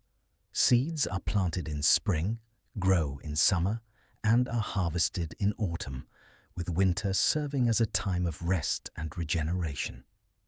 There is a natural rhythm to everything, and Demeter's story shows that each part of the cycle is essential. In our fast-paced, often impatient world, Demeter reminds us that we must allow things to unfold in their own time. Growth, healing, and transformation cannot be hurried. Just as the earth requires time to rest and rejuvenate, so too must we give ourselves space to grow, to heal, and to evolve. Demeter also teaches us about balance, the balance between work and rest, between creation and destruction. Her dual nature as both the nurturer and the one who can withhold her gifts is a powerful lesson in maintaining equilibrium. The earth provides us with everything we need to survive: food, shelter, and beauty. Yet, Demeter's story also warns us of the dangers of taking too much, of exploiting the earth without respect for its limits. Just as Demeter withholds her gifts when she is angry or grieving, we too must be mindful of the balance between taking from the earth and giving back to it. In our modern world, where resource consumption is often unchecked, Demeter's teachings encourage us to adopt a more sustainable and respectful relationship with the planet. Her myth also speaks to the importance of community. The earth thrives when it is cared for collectively. In ancient agricultural societies, the harvest was a community effort, and Demeter's blessings were shared by all. The Thesmophoria, the festival dedicated to Demeter, was a reminder that the harvest is a communal activity, where each person's contribution is part of a larger whole. This is not just a lesson for ancient civilizations, but for our modern society as well. In a world where individualism often takes precedence, Demeter's story calls us to recognize the importance of community, the way in which our lives are intertwined with the lives of others, and how we all depend on one another for survival. We are reminded that the health of the earth is a shared responsibility, and that only by working together can we ensure its future. Demeter also teaches us about resilience. As the goddess who experienced profound loss, but also witnessed the return of life, she embodies the strength to overcome adversity. Her myth reminds us that even in our darkest moments, there is always hope for renewal.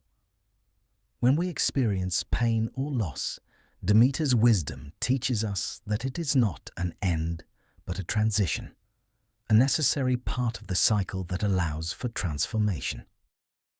Just as the earth rests in winter and then bursts into life in the spring, we too can emerge from difficult times stronger, wiser, and more ready to embrace the abundance that life has to offer. One of Demeter's most enduring messages is the importance of respect. Respect for the earth, for the seasons, for life's cycles, and for the people around us. Throughout her story, Demeter embodies reverence for the earth's power and the gifts it provides. She does not take the earth's fertility for granted, and her myth teaches us not to take the planet's resources or the blessings we have in life for granted either. Demeter's ability to withhold her blessings when her care is ignored is a reminder that the earth must be treated with respect. This extends beyond environmental concerns to our relationships with others, where respect for one another is the foundation for healthy, thriving communities. Demeter's connection to the earth and the harvest is ultimately about nurturing life, both in the physical and spiritual sense. The goddess's love for Persephone mirrors the love that she extends to all living beings. As the mother who nurtures and cares for the earth, Demeter teaches us that we too must nurture and care for the life around us. This nurturing does not only involve the physical act of providing sustenance, but also the emotional and spiritual acts of care, support, and encouragement. Whether we are nurturing the earth, a child, or a community, Demeter's lessons remind us that life is about fostering growth and supporting the well-being of all living things. Through Demeter's myth, we see that life, death, and rebirth are not separate from one another, but are deeply interconnected. Demeter's role as both the giver and withholder of fertility teaches us that life's cycles must be respected and that every season has its place. Just as Persephone's return signifies the renewal of the earth, Demeter's message is that after every loss, there is the potential for new beginnings. By embracing these cycles with patience, respect, and resilience, we can live in harmony with the earth and with one another.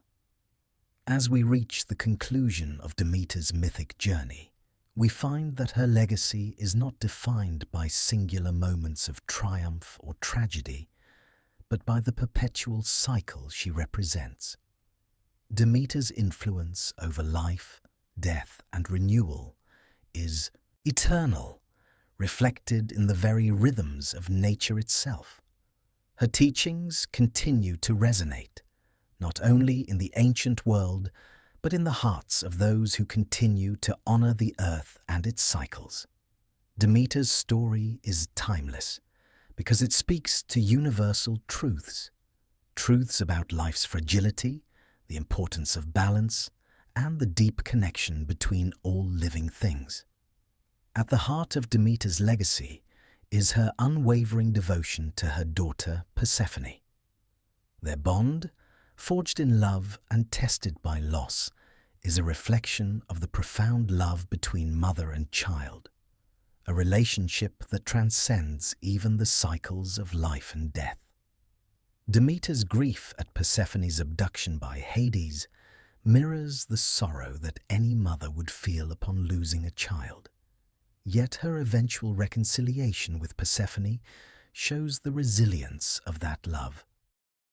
Their reunion, marked by the renewal of the earth itself, is a reminder that even after the darkest times, there is the potential for light, for growth, and for a new beginning.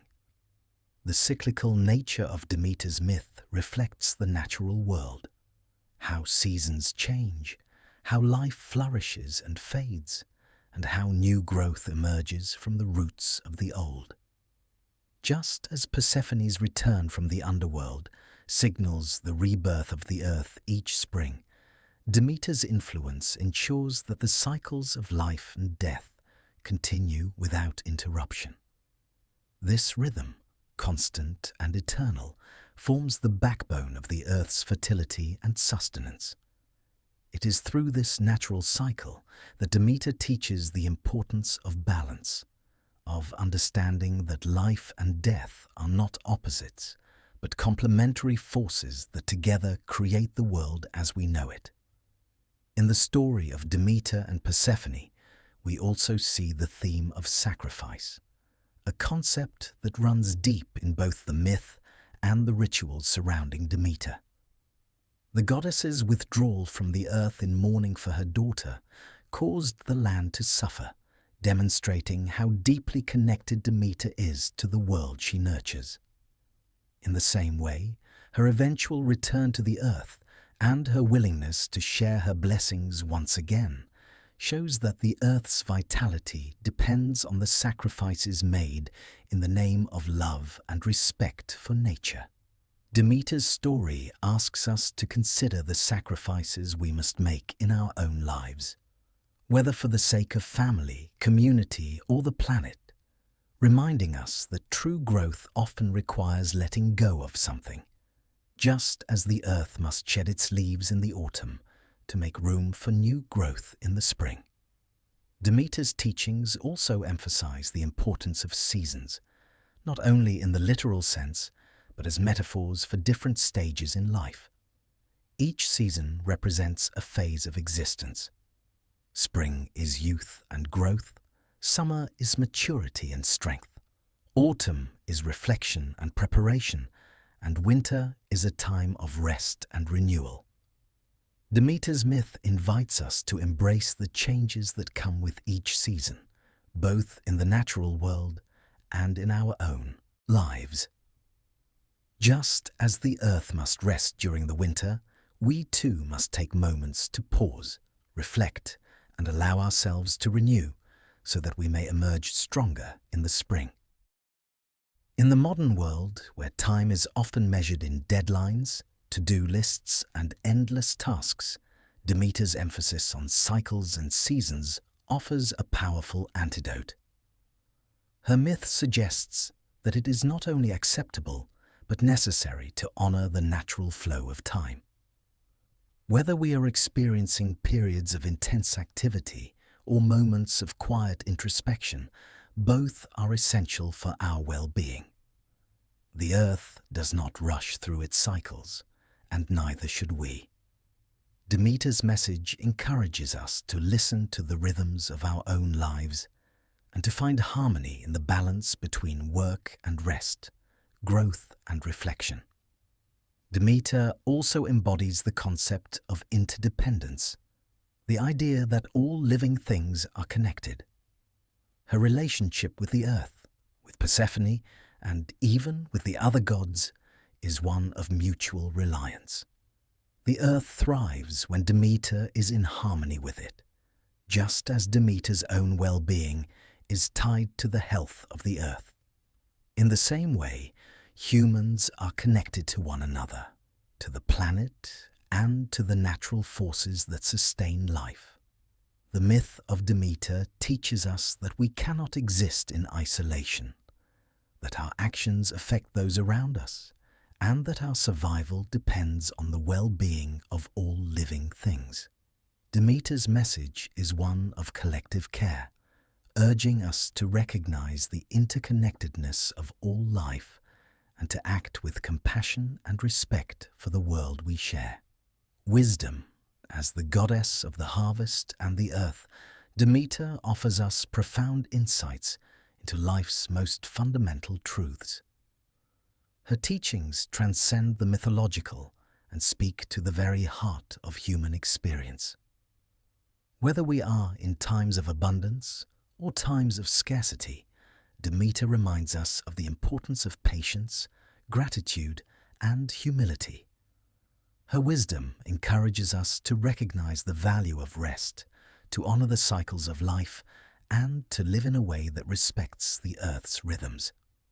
One of Demeter's final lessons is the value of hope.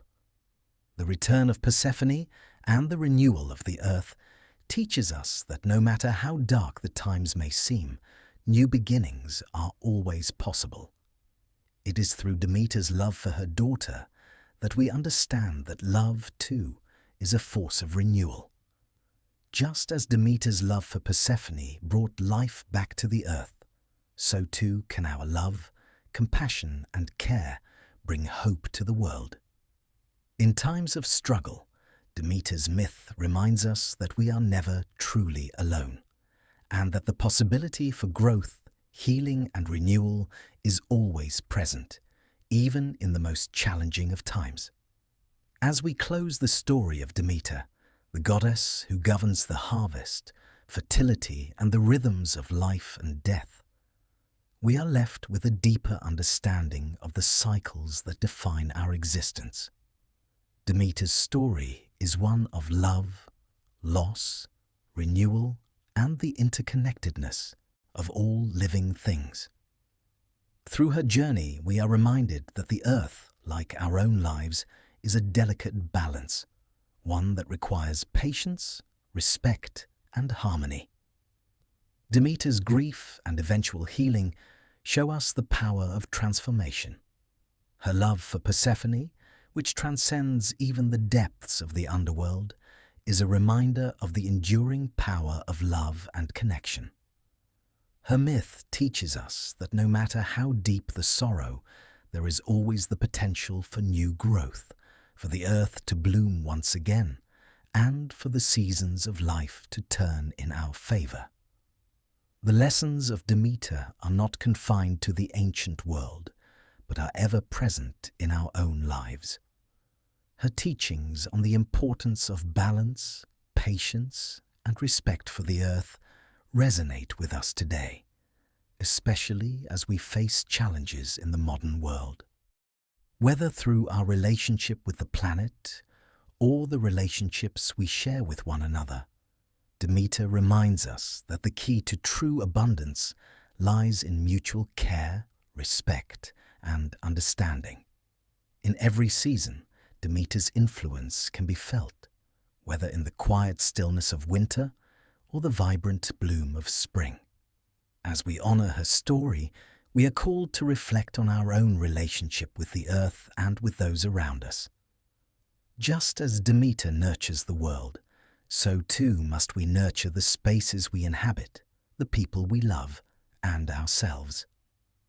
Through her timeless wisdom, Demeter shows us that life, though marked by both light and dark, is a continuous cycle of transformation, growth, and renewal.